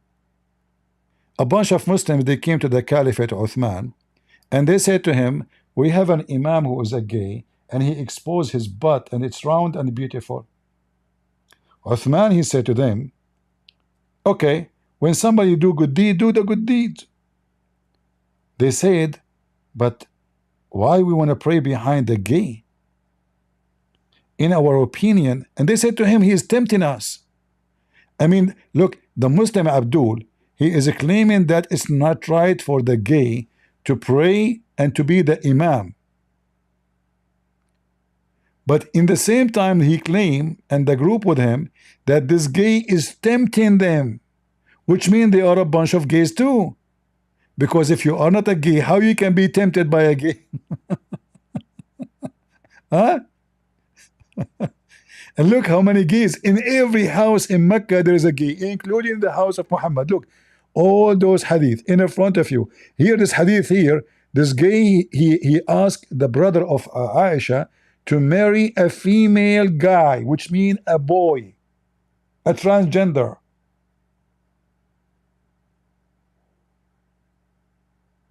He told Aisha to let him marry a man.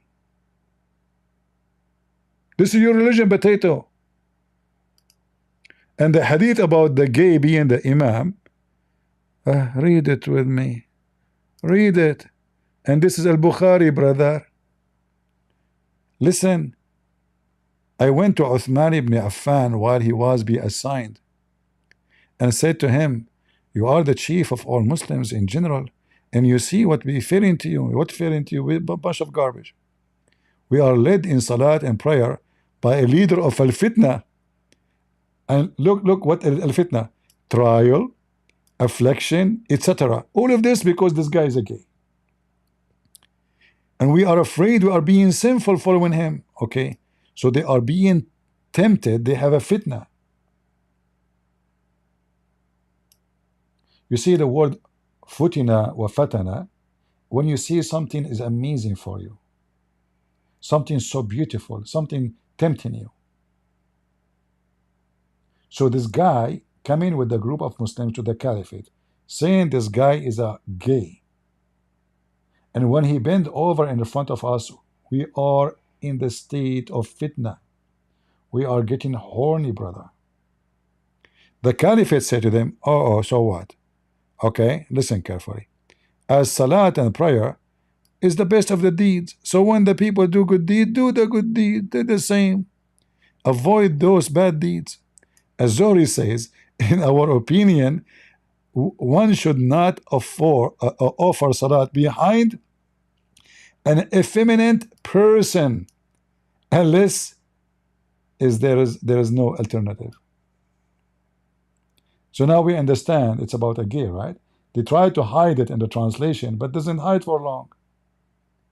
And then you ask yourself, if the guy is effeminate, why they are getting tempted?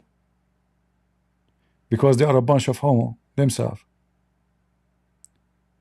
Are you there, Mr. Wallahi? You are the imam they are talking about in the time of Umar. And you don't want to call us because you are afraid that the Muslim will see you when you bend over. Okay. Wallahi. When a Muslim, he want to lie, he say Wallahi.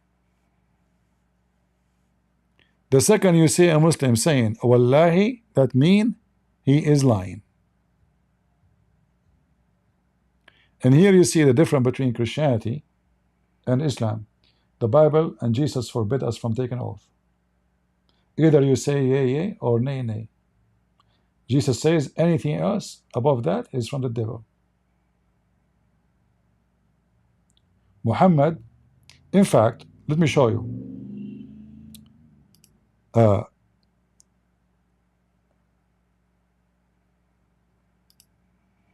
Jewish guy, he schooled Muhammad about monotheism.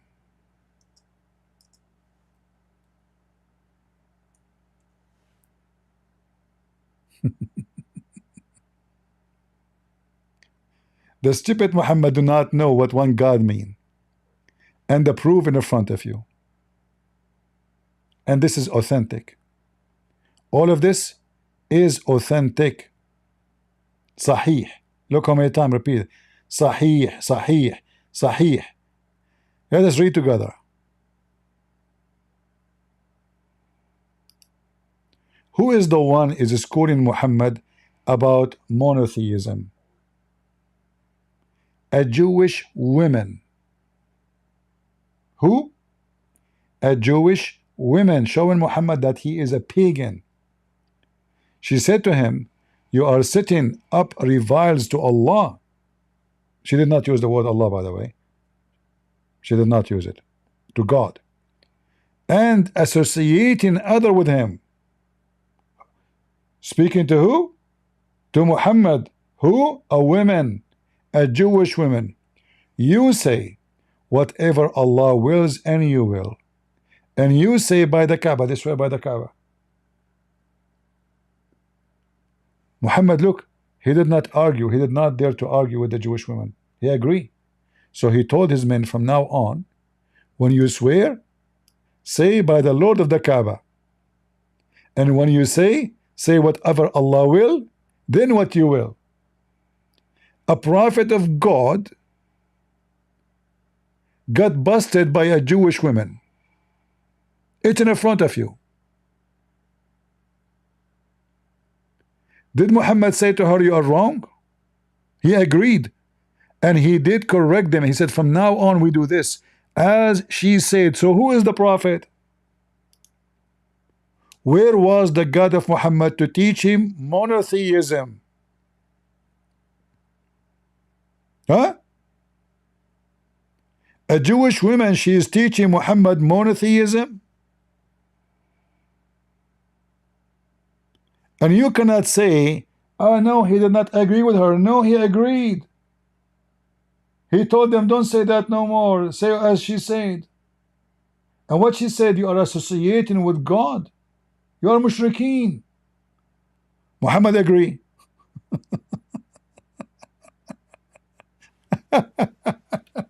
This is your prophet, the junkie Abdul.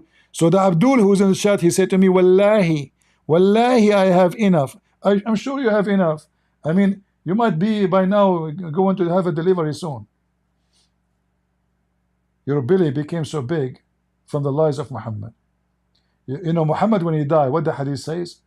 قَدْ رَبَى بَطْنَهُ وَانْثَنَتْ خُنْصَرُهُ. His belly became full of fart. You know, he told them, when I die, we prophet, our body will not decay. So the Muslim said, really? Yes, yes, yes, we are prophet, our body don't decay. So the Muslim, in the hadith it says, they did not bury him for a day and a night. Imagine just at 24 hours, Muhammad's stomach became so big, like a balloon, and full of fart.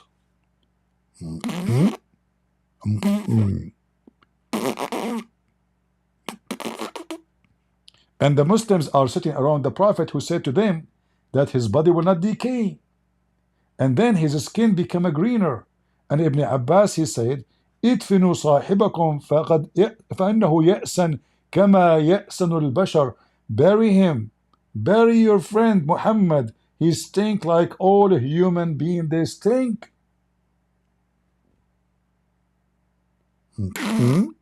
Wallahi.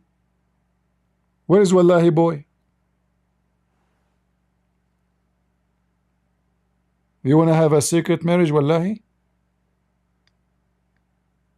Huh? Bunch of potato. You know? Potato, potato. Wallahi. That's deep. That's not, you know, as long as you said Wallahi, that means you are truthful. I mean, who can stop you now? No, Wallahi. That's so powerful. I mean, you know, the Israeli army attacked Hamas. Do you know how Hamas, they stopped them? They told them, Wallahi, if you come here, we will hide. Wallahi. All right. Okay. Wallahi. Oh. All right, let's finish the video with Lubna. And, you know, be nice to her, by the way. Make nice comment for her. I think she's a nice lady, and I feel sorry. You know, you grow up in such a society, and you don't like what you have. What you can do? I mean, Lord have mercy.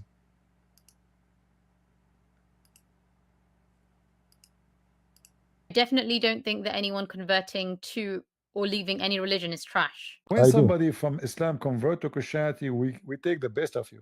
So in either way, Islam is stay trashy. Because, let me explain this part. When somebody convert to Christianity and he knew that if you follow Jesus, you cannot fornicate, you cannot lie, you cannot kill, you cannot steal. That is the best of you. When you convert to Islam, you believe in the opposite. You can lie to your wife, you can lie to your husband, you can steal from non-Muslims, You can kill non-Muslims. You can even a credit card from the bank is halal to steal it. Why? Because this bank is owned by non-Muslim. Go check it out. Is it halal to steal electricity in a European country? Yes, because the company is not owned by Muslims. There's a guy, his name is Shamsi in UK. He made a video, you can find it. He was saying that he found a friend of his, a brother, a Muslim brother, was robbed by one from Morocco, the one who robbed him from Morocco. So he went to him, he said to him, brother, we cannot rob Muslims. It's not right to rob Muslims. It's not right to rob Muslims. If you rob non-Muslims, it's okay. This is Islam. If I find out there is a Christian guy, he robbed a Muslim, can I say to him it's okay to rob a Muslim? Like there's a good robber and a bad robber? This is satanic religion. The one who leave from, he claimed to used to be Christian, he's the trash one of us. Like who? Like Andrew Tate. He claimed to be Christian. He claimed. His brother, he claimed to be Orthodox. But those are pimps. So if somebody of us is a trash, he go to Islam. Again, I don't agree with this kind of mindset, because you have sinners in all faiths. Just because you can call yourself a Christian doesn't mean now that you are. Lubna, what are you talking about? This is not about sinners. What's wrong with you? This is about junkie people, because you convert to a religion because it's going to make you live better, right? What does this have to do with sinners? What's wrong with you? If I like to fornicate, which religion I should join? Christianity or Islam? Muslim, they lie about us. They say in Christianity, if you believe in Jesus, you are saved and you can fornicate. I can show you that all of this is a big fat lie from the mouth of Jesus himself. It is in Islam.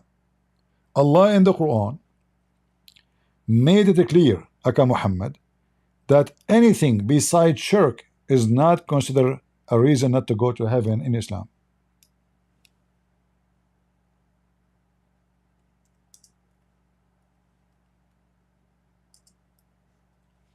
Any sin.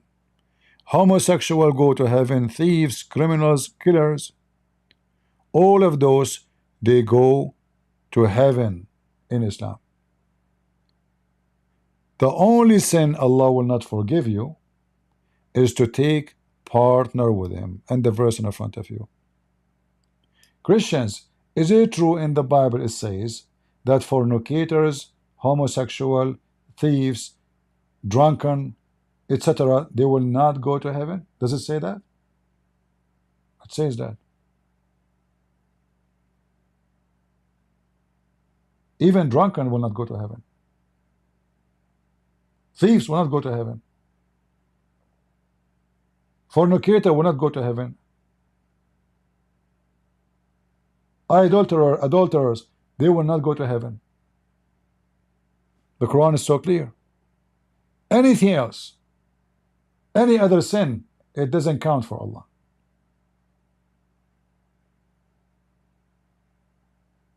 The only sin will not take you to heaven in Islam is believing in someone beside Allah. And you don't need to take what I'm saying. You can open the interpretation for the verse and check it out. In fact, your false prophet, you call yourself a Muslim, he said that in the day of judgment, Allah will place the sin of the Muslims on the Christians, which means sin done by Muslims, we pay for it. And the funny, the Muslim, they say to you, is it fair that Jesus, he pay for your sin?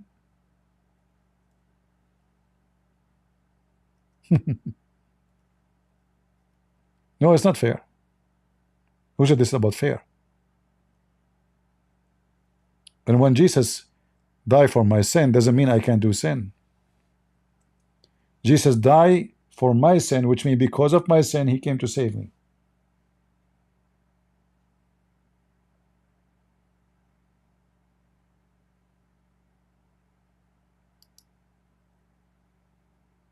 This is not about fair.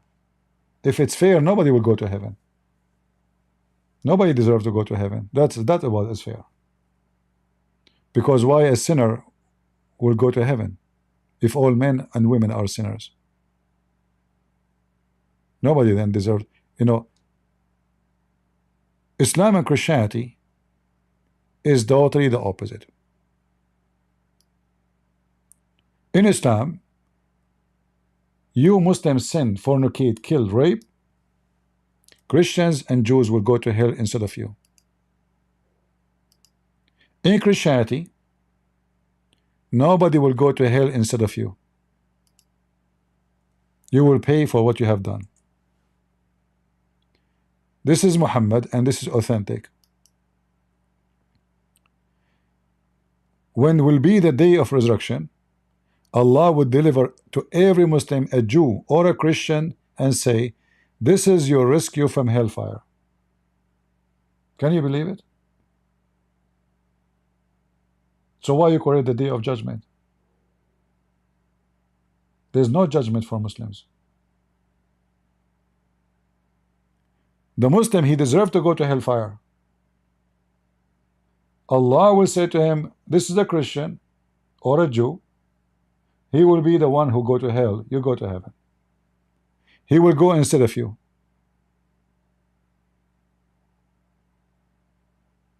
Do you see it?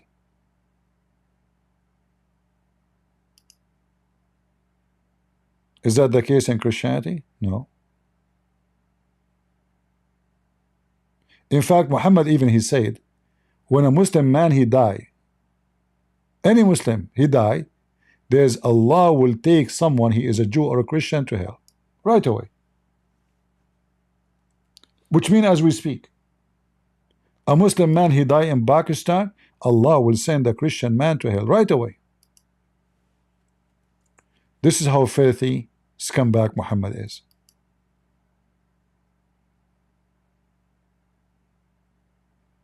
Do you see it? And this is authentic.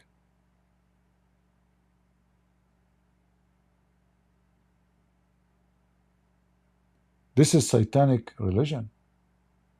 Teaching Muslims, go and do sin, don't worry. Christians, Jews will go to hell instead of you. If I hear now that in the day of judgment, though no matter how much sin I do, Christian and a Jew will go to hell instead of me, why I will not do it then? Do you see why Shaitan is evil, and that is Muhammad? He is the devil. So he's encouraging them to do sin, not to behave. It turned to be there's no day of judgment for Muslims. The day of judgment is only for us, Christians and Jews. Muslim, they fornicate, we go to hell. Muslim, they kill, we go to hell. Muslim, he rape, we go to hell. Where the Muslim go after all of those things he done? He go to heaven. Are we making things up, guys, or we are showing reference?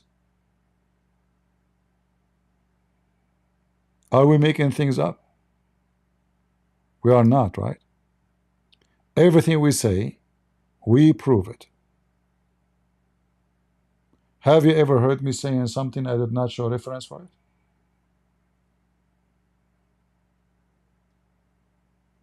Go, Lubna. Sinless and you are going straight to heaven and you're absolutely amazing. And just because you are not a Christian doesn't mean that you're a bad person. I think again, you don't understand. But every person is a bad person. Every person in the world is a bad person, including you and me. Because bad is relative to who? So I can say you are good comparing to the Dawa. I can say, you can say Christian Prince is good to comparing to Muhammad Hijab, but maybe he is bad comparing to someone, a decent person, better than him. Bad and good is just relative to who? When we compare, the Bible teaches us that only God is good. Only God is good. There's no human being is good. So you need to change your way to think. Yes, there is bad people. And when you choose your religion, you are telling me if you are bad or good. So if I go right now to the store and I buy a knife to kill somebody in the street, starts stabbing people, and then somebody else go to the store and he buy the same knife, but to use it in the kitchen to feed the children's orphans, which one of us is the bad and which one of us is the good? So when you convert to a religion, teach you to go and buy a knife, stab people in the street. Is that good or bad? Did Jesus taught me to do that? Muhammad did. People I do not know, I just go in the street and start shooting them. Just because they are not Muslims. Drive my car over them. Christmas Day, okay, they have a Christmas, let us drive over them. Let us put a bomb in the train station. Why terrorism done in the name of Islam? Why we don't see a terrorist Christian, he put a bomb in the train to kill Muslims? Like, do you think we do not know how to make bombs? We are the one who created the bombs. But this is to defend our countries.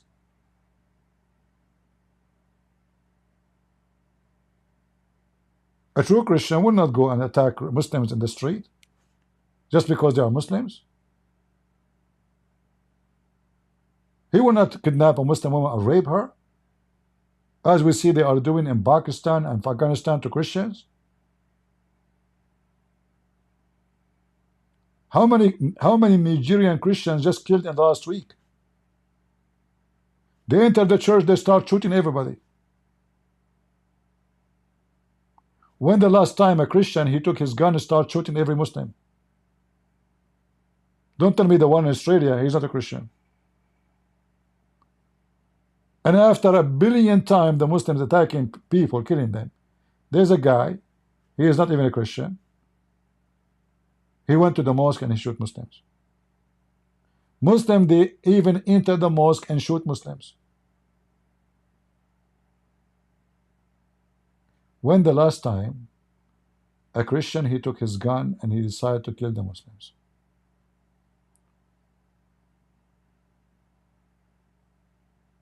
I never saw not even one case.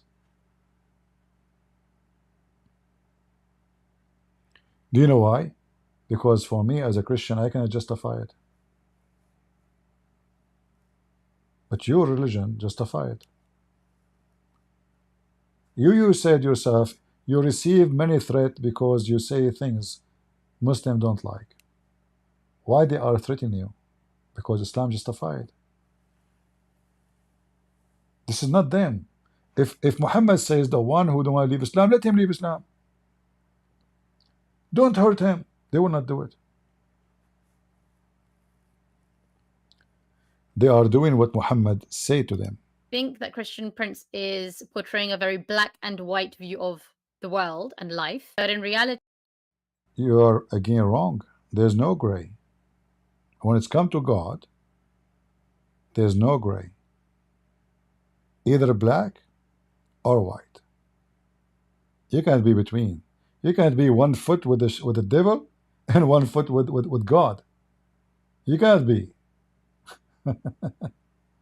So you are speaking in a very immature way.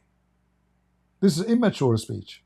the world is great and there are a spectrum of people. No. So this was a very long live, and I think at some point he did say that I'm someone who doesn't have the courage to come out and criticize Islam. I found that slightly hypocritical given that Christian Prince himself doesn't show his face and he also doesn't go by his real name. Whereas I would say I am someone who does have a lot of courage because I show my face and I also am as my real name.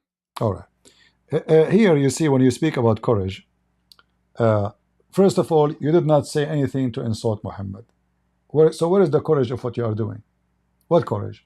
You call da'wah clowns? That's it? You don't dare to say one true thing about your religion. Secondly, who said to you, I don't show my face? I go and make a speech in front of thousands of people. Hundreds of churches. But I am not a person who seek fame and celebrity. And in case you do not know, The Bible forbid us from receiving reward. Let me show you.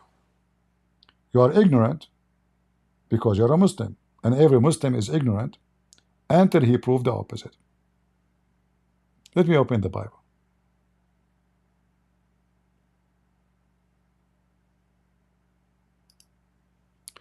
Matthew 6:1 to 34. Read carefully with me, lady. Be aware of practicing your righteous before other people in order to be seen by them, for then you will have no reward from your Father who is in heaven. So if you think I am not showing my face in camera because I'm scared of the Abdul, I am a person who served in the army. I went to war. I was in the police. I carry guns as my biscuit. I'm the last one to fear the Abduls. Secondly, when you say he don't share his name, I make books. Do you dare to make books about Muhammad? And you can find my name in 2 seconds. It's in Amazon. But I don't seek fame. Do you think somebody he make many books about Muhammad and call him donkey? I did hundreds of seminars. I went to a city in Philippines. It's called Marawi, where you remember, guys, when ISIS they control it. Anyone remember? The first second I arrived to the airport, I saw the flag of ISIS in the Philippines. Few months after, ISIS controlled the city, and then the Filipino army took them, I think, 2 months to take it back. They told me, don't go there. There's a lot of Muslim terrorists, literally ISIS. I said, I will go. They said, we cannot guarantee your safety. I said, I will go. And I did it. And instead of speaking for 2 hours, look what those Christians are worried about me. They said, okay, we will do this. You speak, and we will take you to the airport right away.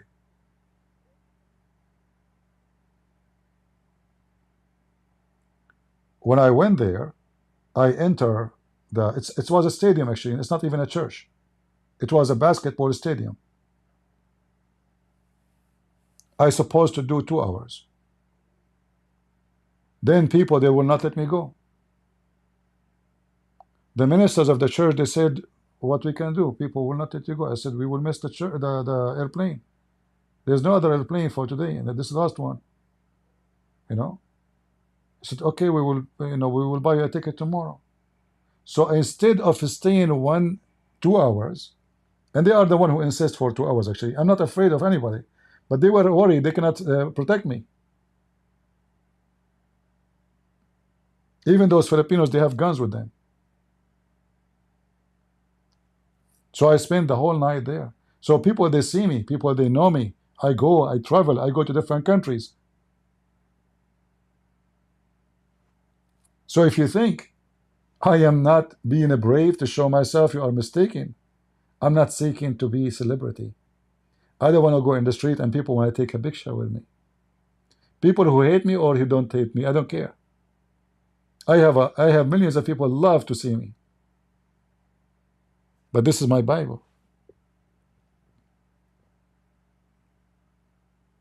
When you practice righteousness, and saving Muslims is righteousness. Spending my time to bring people to Jesus is the best job any Christian can do. But nobody knows me. So I receive no reward from people. Be aware of practicing righteousness before other people in order to be seen by them. For there will be no reward from your Father who is in heaven. Thus, when you give to the needy, sound no trumpet before you. Oh, I made a donation. Oh, I helped this guy. This is what you Muslims do. And there's some fake Christians, they do that too. As the hypocrite, they do in the synagogue and in the street, that they may be praised by others. If those Christians want to praise me, they don't even know who I am. If I die, nobody will be in my funeral to say this is a Christian Prince. None of them will be in my funeral. Truly I say to you, they have received their reward. But when you give to the needy, do not let your left hand know what your right hand is doing, so that your giving may be in secret. And your Father who is seen, he sees in secret, will reward you. So for me, I fear nobody. Every Abdul is a coward. Every Abdul is a coward. When we come to you in war, you run. In fact, Muslims, they will threat only those who they are not ready for war. The second they knew that you are armed and ready, they will go to a different person. And when you pray, you must not like the hypocrite. You must not be like the hypocrite. For they love to stand and pray in the synagogue and at the street corner, like the Muslims. When the last time, Christians, I said to you, I was praying? I don't. Hypocrite Christians, they will be proud about going to church. They will be proud about, oh, I'm fasting. Oh, I just came from the church. Same as Muslims. Muslims, they are like the goat. They put his rag in the top of the taxi, so everybody in the street in New York will see him praying. A goat. Jesus forbid us from doing that, and he called it an act of hypocrisy. So don't be like the hypocrite, for they love to stand and pray in the synagogue and at the street corners, that they may be seen by others. So the whole point of this what? Is a showtime. Truly I say to you, they have received their reward, because people praise them. Oh, he's a believer, he's a good guy, he pray. But when you pray, go into your room and shut the door and pray to your Father who is in secret, and your Father who is sees in secret will reward you. And when you pray, don't heap up empty phrases as the Gentiles, as the Muslims. Bismillah ar-Rahman ar-Rahim. Alhamdulillahi Rabbil Alameen. Maliki Yawmiddin. Iyyaka na'budu wa. We tell him, what does that mean? He have no idea. Who's saying those words? They think that they will be heard for their many words. Oh, I recite the whole Quran. Oh, Prophet of Allah, he says to me, if you say Bismillah wa bihamdihi 100 times, all my sin is forgiven. What? What?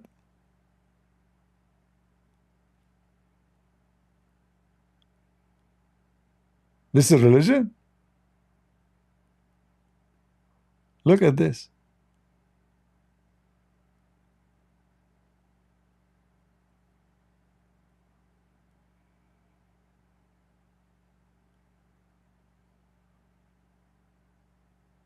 Look at this. Imagine spending your days saying those stupid words, repeating them.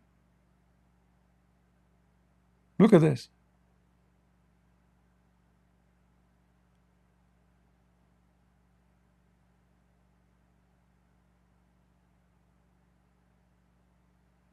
Let me show you the other one. It's even more funny.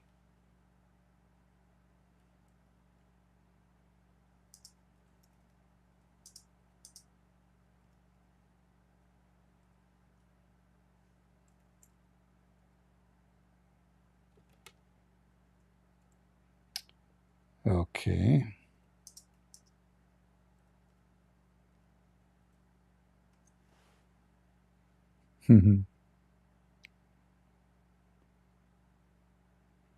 You have to repeat those words. Allah will forgive all your sin.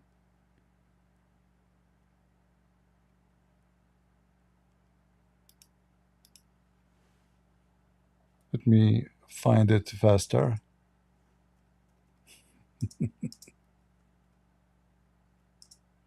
This website is not good. All right. Read and love.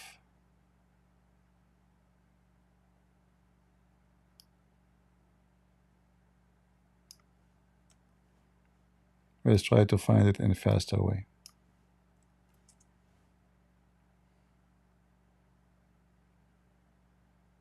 Whoever, and this is authentic, don't tell me it's weak, as you see. Whoever says every morning, brother, you wake up in the morning, you have to say it in Arabic. In Arabic, be careful. Don't say it in English. It doesn't work. The activation code Alibaba work on Arabic. So you have to recite 100 times in Arabic. You say in Arabic, Bismillahi wa bihamdihi 100 times. The Prophet said, whoever recite this 100 times in the morning and in the evening will not be suppressed in the day of resurrection. What do you want more?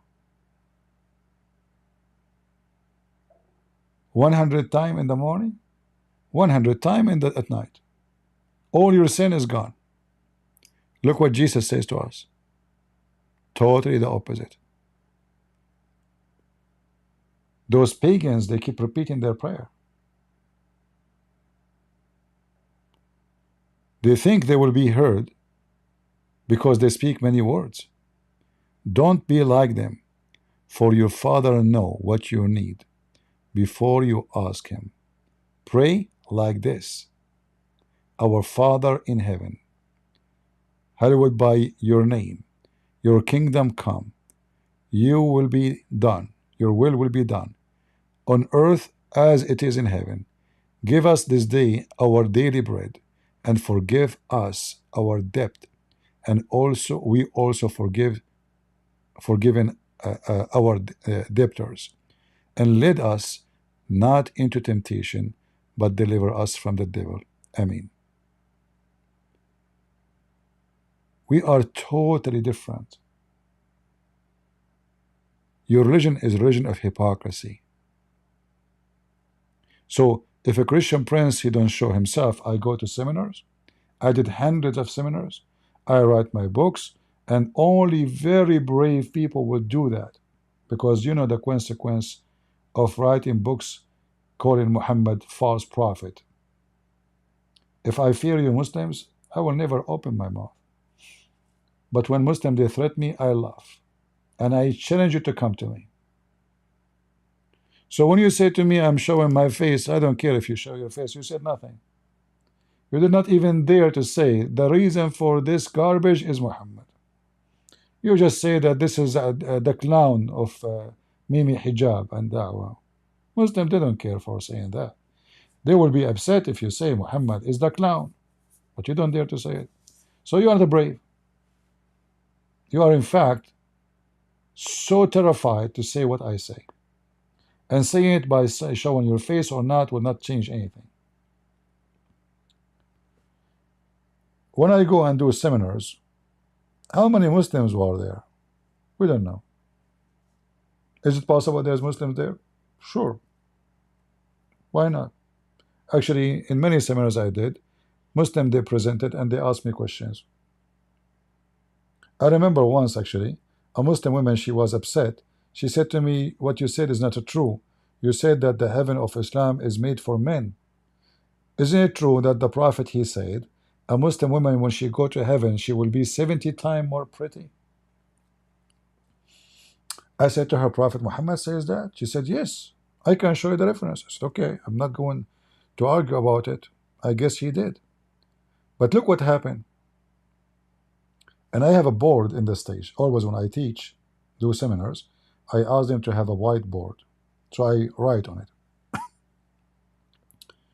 So I said, what's your name? I forgot really what her name. Let us say her name is Aisha.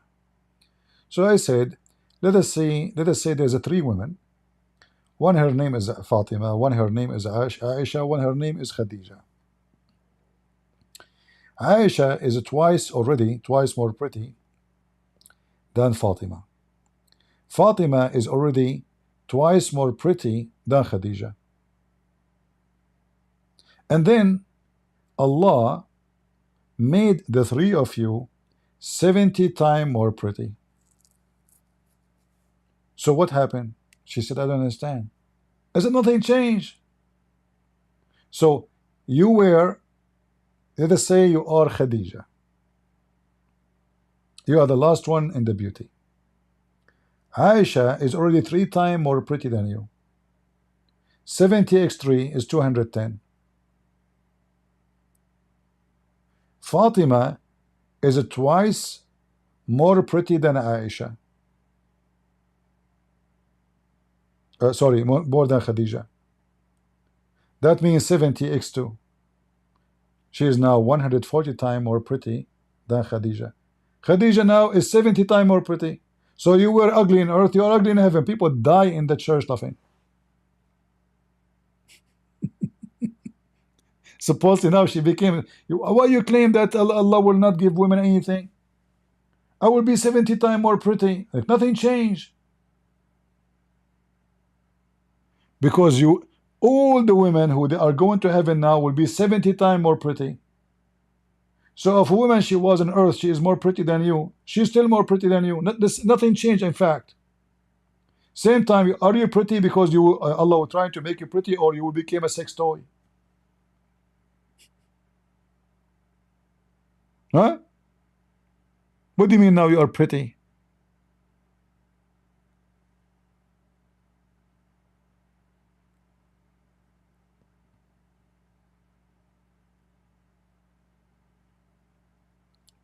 Hey ladies, you should convert to Islam. You will be 70 times more pretty.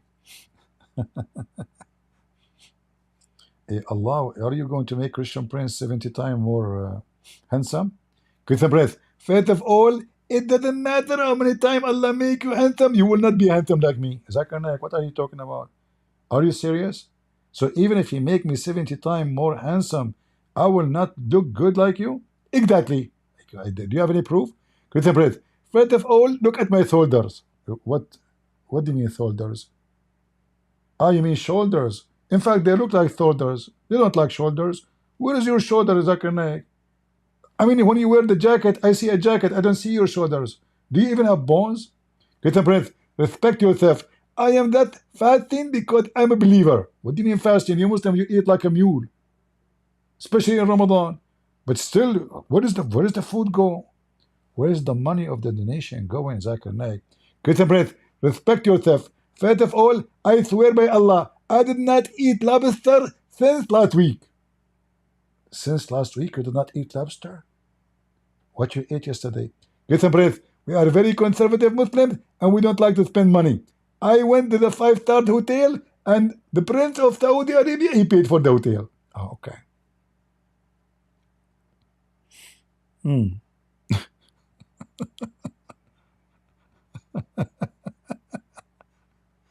Ah, boy. By the way, I have a rose in my hand. Maybe I should take a picture of it and post it in Patreon for you guys. Actually, I think I have a picture I took already. This rose is called Crush Lavender. Anyone heard of it? And I bought it actually from Walmart, and they didn't say anywhere that it smells so good. I have allergy from perfume, I cannot handle it. But this is really good, unbelievable. I can't put it away from my hand. The smell is so good. It's called the Crush Lavender. Search it. So pretty, so beautiful, and I was shocked when I smell it. Unbelievable how beautiful you are. God is good. So you see God, Allah will make you 70 times more pretty. You see God? God who made the rose is so beautiful. And his beauty is not about a face. It's about making you attractive.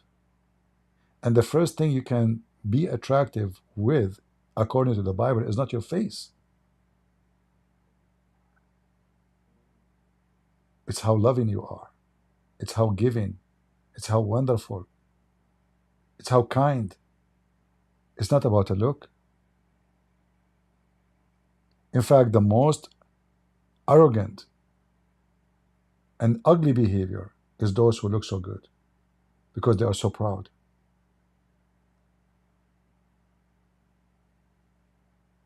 Wherever they go, people praise them.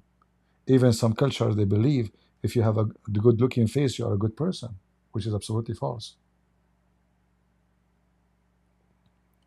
So the Lord who created this flower, let me search it online so I can put it for you on the screen. Crush. Now I know why they call it crush. It's going to crush you. Crush. God, the beauty will crush you. Lavender. Rose.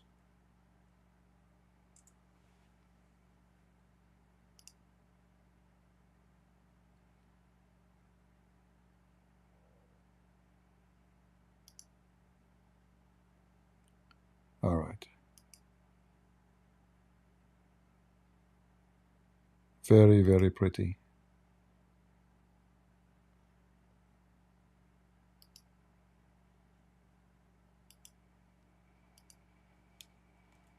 Taking break from the garbage of Muhammad. Isn't it good? Yeah.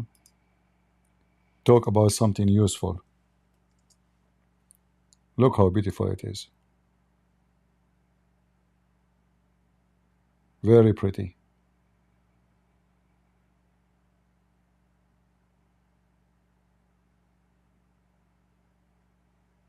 All right.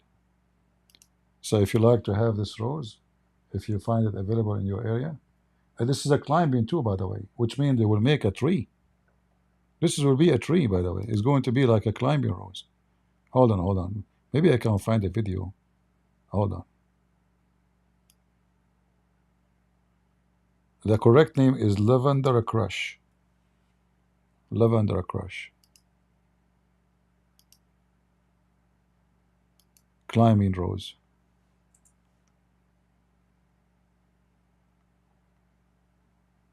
Yeah, let me show you how this. We will not play videos, so nobody will say copyright, etc.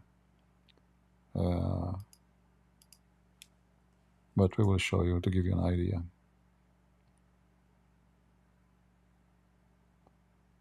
Let us see. Here we go. You see here? Those are climbing rows, so it's going to climb really high.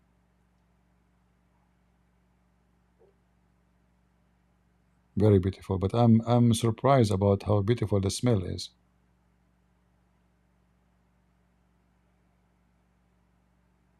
And you know, like they come like a cluster like this. You know, very, very pretty. Yeah.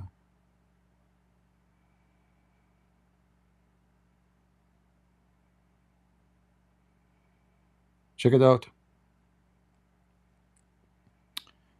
All right. At least we saw something nice at the end. I can make a fragment rose jam out of it. Really? I never heard of people. You make jam from rose? What do you mean? Like you mix it with the jam? The smell is so good. Unbelievable. And the rose, you know, actually, I don't know. I'm really surprised. I don't know. Maybe they gave me the wrong because when I searched on the internet, I remember. Let me see. Does it say it's frequent? Because sometimes they mislabel. You know, correct? Sometimes they mislabel. Let me see.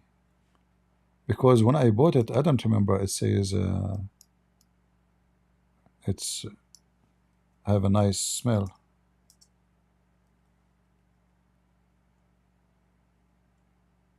But it looked the same actually.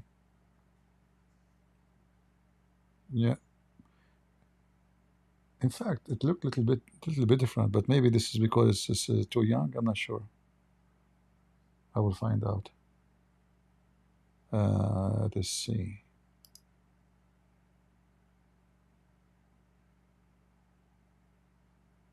Ah, It says here, it have a unique smell, described as a blend of old rose and intense citrus. I see. So yeah, it have nice smell.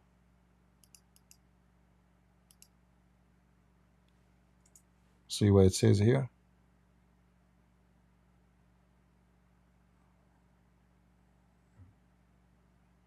No wonder.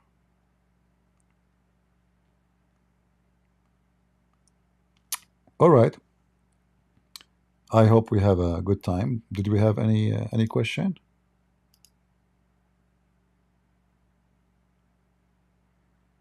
Jam is jelly? I don't know. The only jam I know is a traffic jam. I mean, English is very funny. So you go to the store, I don't know, like, I was trying my best to learn about food names, because in the Middle East we don't use the same words. So, what is the name of this thing? Jam. And then it said to me, there's a traffic jam. I said, oh, maybe there's a big truck full of jam and the truck have an accident and all the cars are stuck because of the sweet jam. What do you mean there's traffic jam? Traffic jam? All right.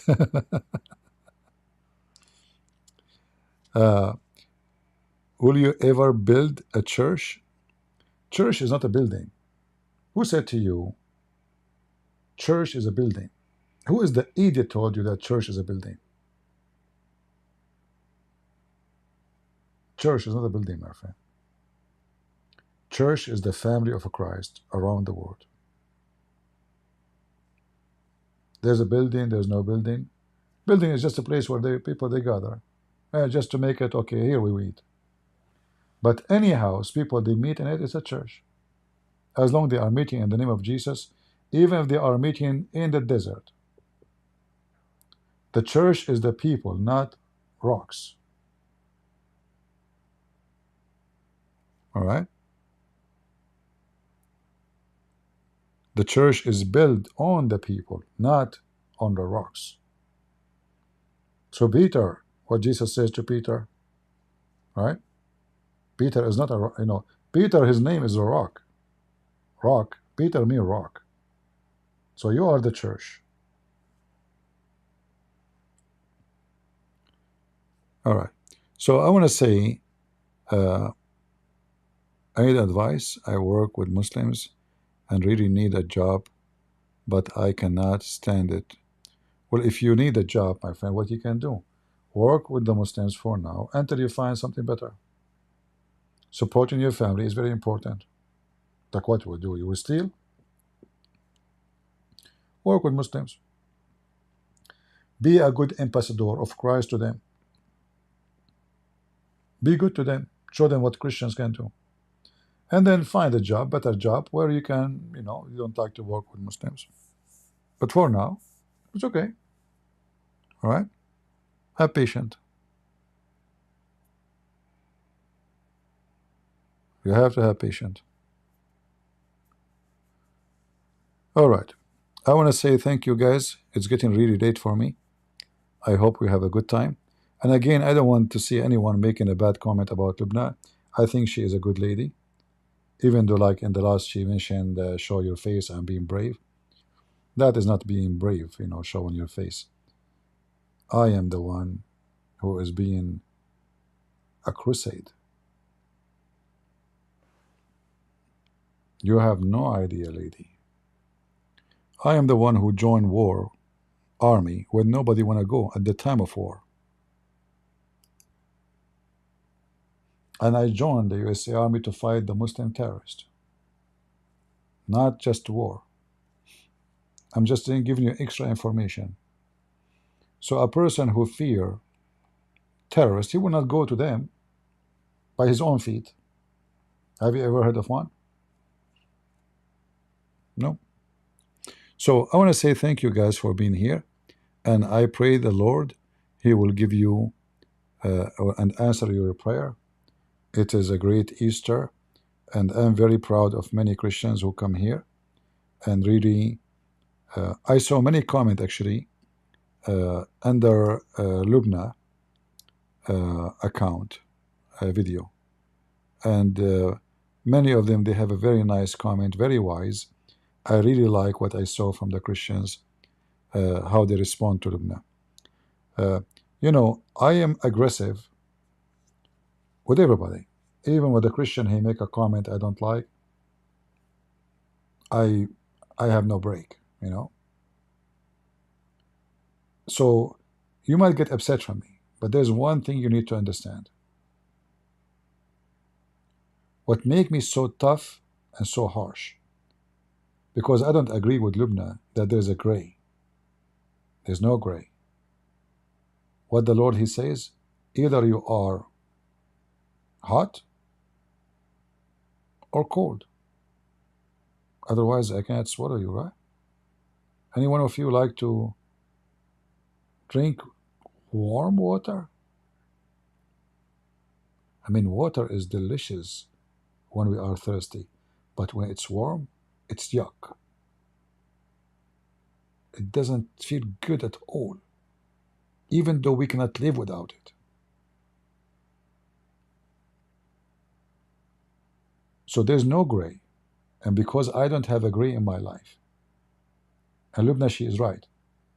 Christian Prince, he sees things either white or black. I don't see the gray. And I don't want to be in the gray area. Because either you are with or against. The one who is not with us, he is against us.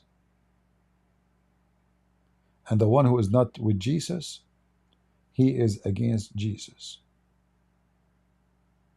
There's no gray. Any person he claimed to be a Christian and he said to you there's a gray area, he is a false Christian. That is not true. You cannot be a thief and Christian. You cannot be a whore and Christian. You cannot be a drug dealer and Christian. You cannot be a fornicator and Christian. You cannot be a liar and Christian. You cannot. For the Lord, he says, from their fruits, you shall know them. How the Lord will know who is the Christian, who is not? This is not about God knowing, no, which means how you will be recognized from your fruits. If your fruit is a gray, that means you are 50 good, 50 bad. That means you are very bad. And the Bible teaches that. We have the story of those servants who their master gave them the talents. One of them, he took it and he hid it. That was the evil one. He did not even do anything. He was in the gray area. He said, I'm not going to do bad, I'm not going to do good. Even this one is doomed because he was in the gray area. You don't want to take a side. So either you are with the Messiah or you are against the Messiah.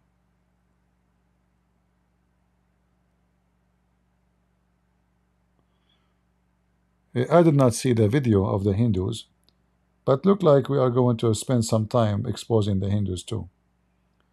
But maybe we will do it in Rumble, because I noticed that the Hindus are very aggressive people too. And they will start to flag in your channel. So we will try maybe to go in Rumble. I used to think about the Hindus are very nice, friendly people. They are not the same as Muslims. But then I start learning that they are really not what I think.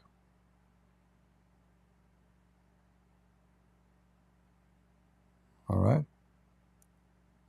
So we will give them some time. We will rumble together. Are we ready to? If you like to subscribe to Rumble, we have the link underneath. All right? Click there and subscribe, because from time to time we go there to avoid YouTube problem. YouTube, they are very strict, especially with me. They don't like, because they don't make money from me. I don't activate support chat. I don't activate advertising. So I'm wasting their money, actually. Because when I go live, they are providing me service for no return. You go 8 hours talking, what we will get from you? Nothing.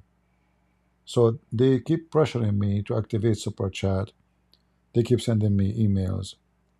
Uh, there's a, they give me ideas to make money, make open shop, sell T-shirt, membership, all kind of crazy stuff.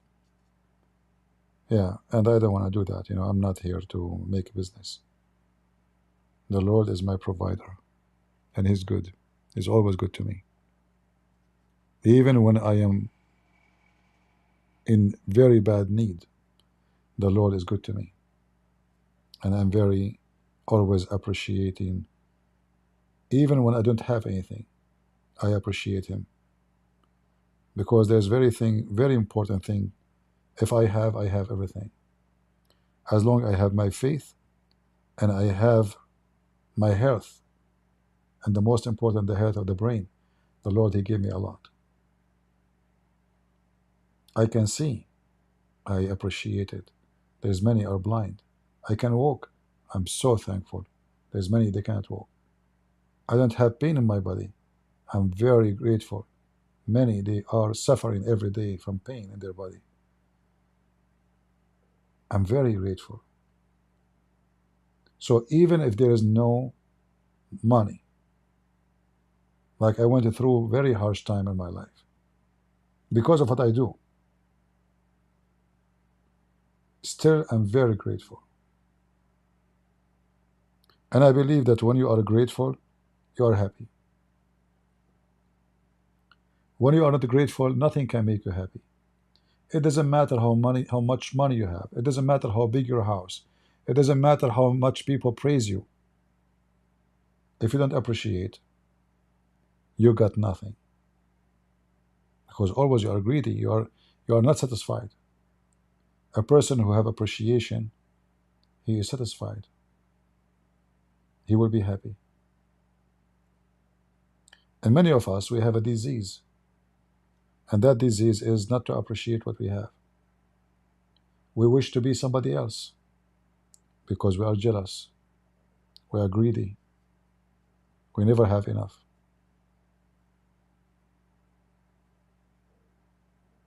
I have a bicycle. Oh, my friend, he have a car. I save money. I buy the car. Oh, the same friend who have a car, now he have a nicer car. Okay, I will work harder and I will save money. And now I bought a car like his car. Oh, the guy who have a car, now he have a big villa. I don't have a big villa. I have a small tiny house. I start working like a donkey so I can get a house like his. And by the time I save enough money to buy a house like his, he have a very big mansion, palace. Oh, I want to buy the palace like his palace. I spend my life working like a donkey. And finally I get the palace. And by the time I get the palace, he become Elon Musk.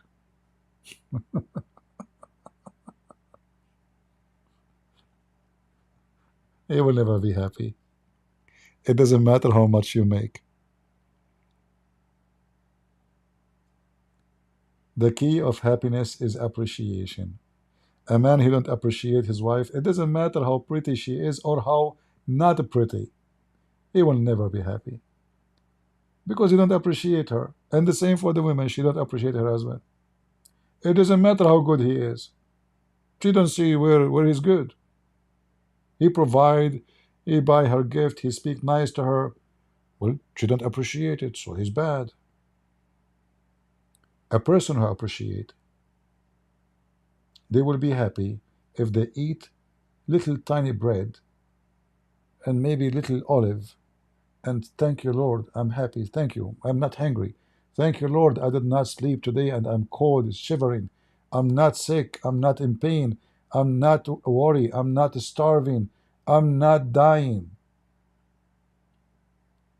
after money. The same as this rose in my hand, it showed me the glory of the Lord. The rose means nothing unless you appreciate it. Otherwise, it's just a plant. It doesn't talk to you. But if you appreciate it, you talk to the rose and the rose talk to you. Your Lord, your Maker, He speaks to you through this rose. He says to you, look, I made this.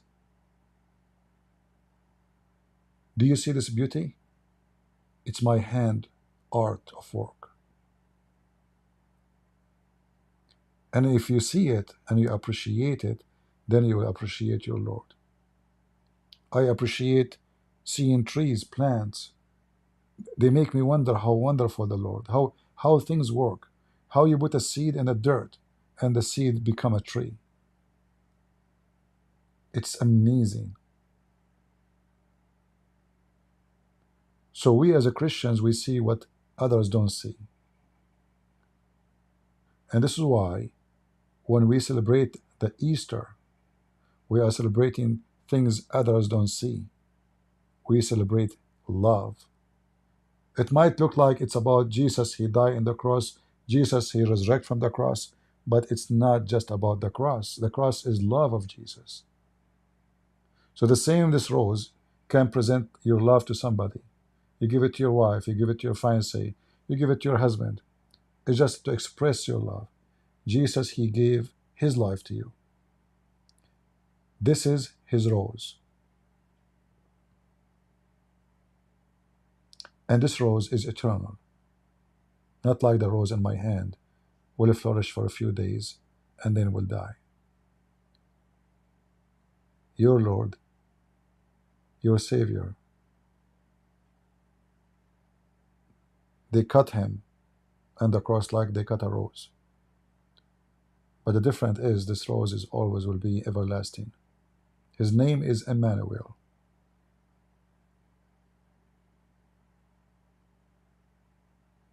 God is with us. So I pray that God will be with us always and will give us patience and love and appreciation and wisdom and truthful, and not to be wicked and not to be hypocrite and not to be gray. Either you are with the Lord or you are against Him. So I want to say thank you. God bless you. And God is good. So is Jesus. And we are the crusade. Happy Easter.